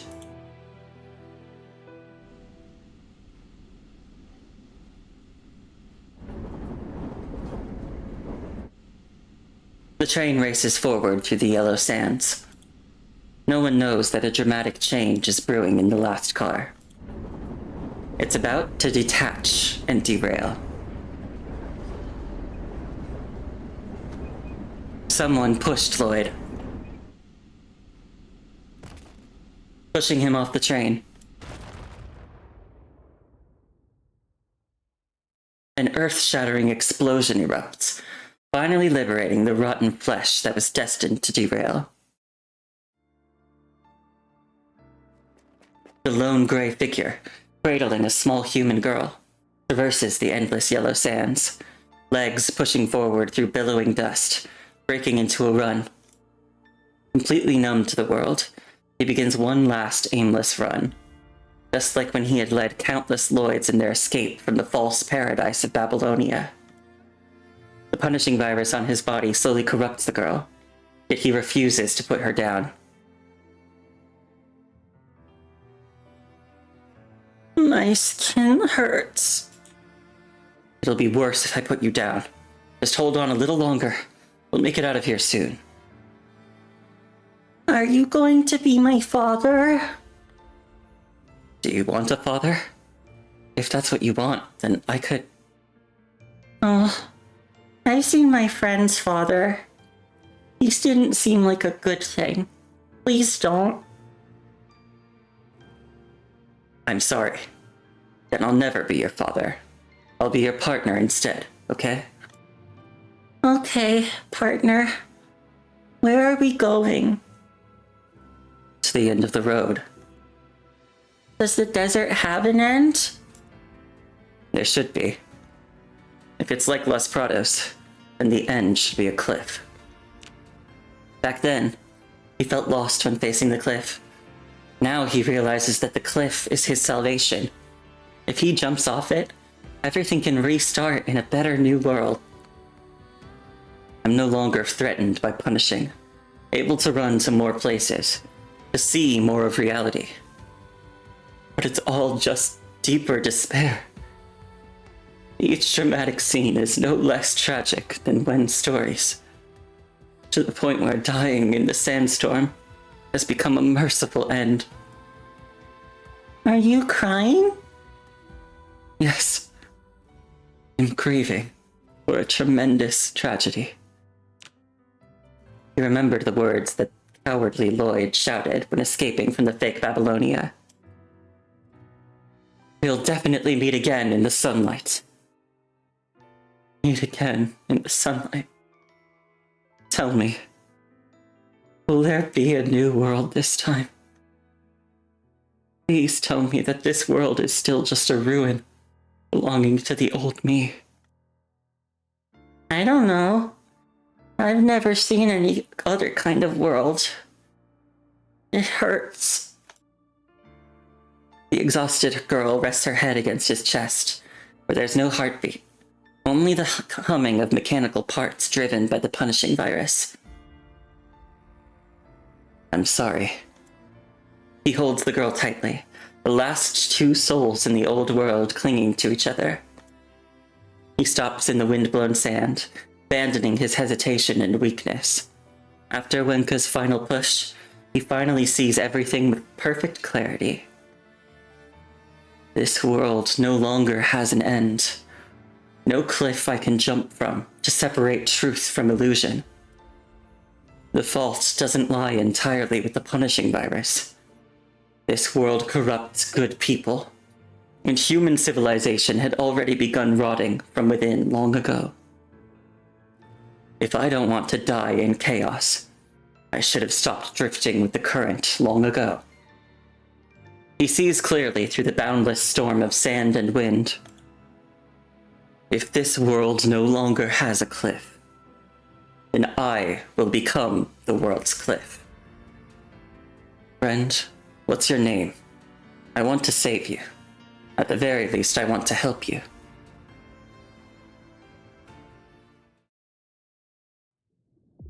Ascendant. He turns his hands over, examining his body anew, feeling the power flowing within him. I can feel that the power obtained through filtering is actually extremely limited. He looks at Lilith, standing not far away. This ascendant has such overwhelming confidence in herself that she doesn't even bother to guard her back. I understand your intentions. Allow me to offer a brief assessment. Gabriel trusts his deity too much, which is why his vision can never expand to more distant horizons. Of course, none of you have seen the upper limits of punishing power. What about the agents? Can even more distant existences accomplish it? Oh? Do you want to become an agent? Want me to introduce you to that gentleman? Lilith still has her back turned to him as she asks with casual indifference. No, I have no interest for now. My gaze will not linger on punishing. He looks outward, his gaze seemingly able to dash through the vast wilderness outside. Through the bloody crowd, through the busy crowds in the conservation area, through the people preparing for battle in Babylonia floating in space. He casts down a pitying glance. I promise, my gaze will always remain on humanity. Now that's the most impossible goal. You want to wash away all of humanity's inherent flaws, rebuild a beautiful society based on love and mutual aid. It's been a while since I've heard such laughable naivety. You certainly think I'm foolish, and I won't argue against that. After all, whether humans are good or evil means nothing to you. In your eyes, they're just pigs in a pen. But I'm already running down this path, and I don't have much time left.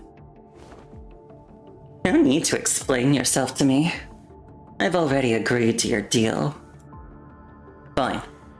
Within 2 days, I'll remove all of Lloyd's remains from the Los Prados ruins. I've already found a temporary storage location for them. Don't mention it. I'm merely returning things to their rightful owner. Come to think of it, I spent quite a lot of time hunting you down back then. To think that such an unremarkable little branch could come this far. Auntie's little experiment in her cultivation jar has certainly yielded impressive results. By the way, if you're calling all those old remains Lloyd, then what should you call yourself? He falls silent for a moment, then speaks a name he had chosen long ago. Call me Ephialtes. All betrayers of Lloyd should bear this name. When all the Lloyds become heroes, I alone will be Ephialtes.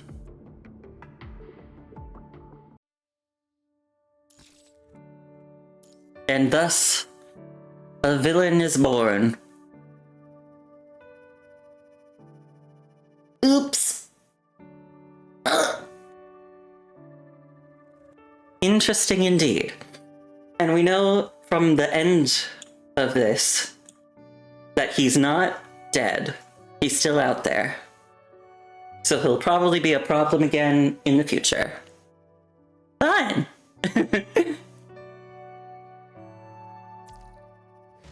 Alright.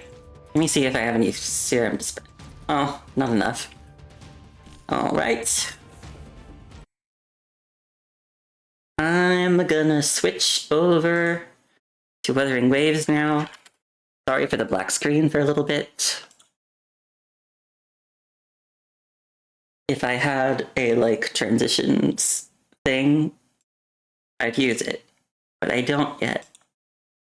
We'll get there someday. Hopefully.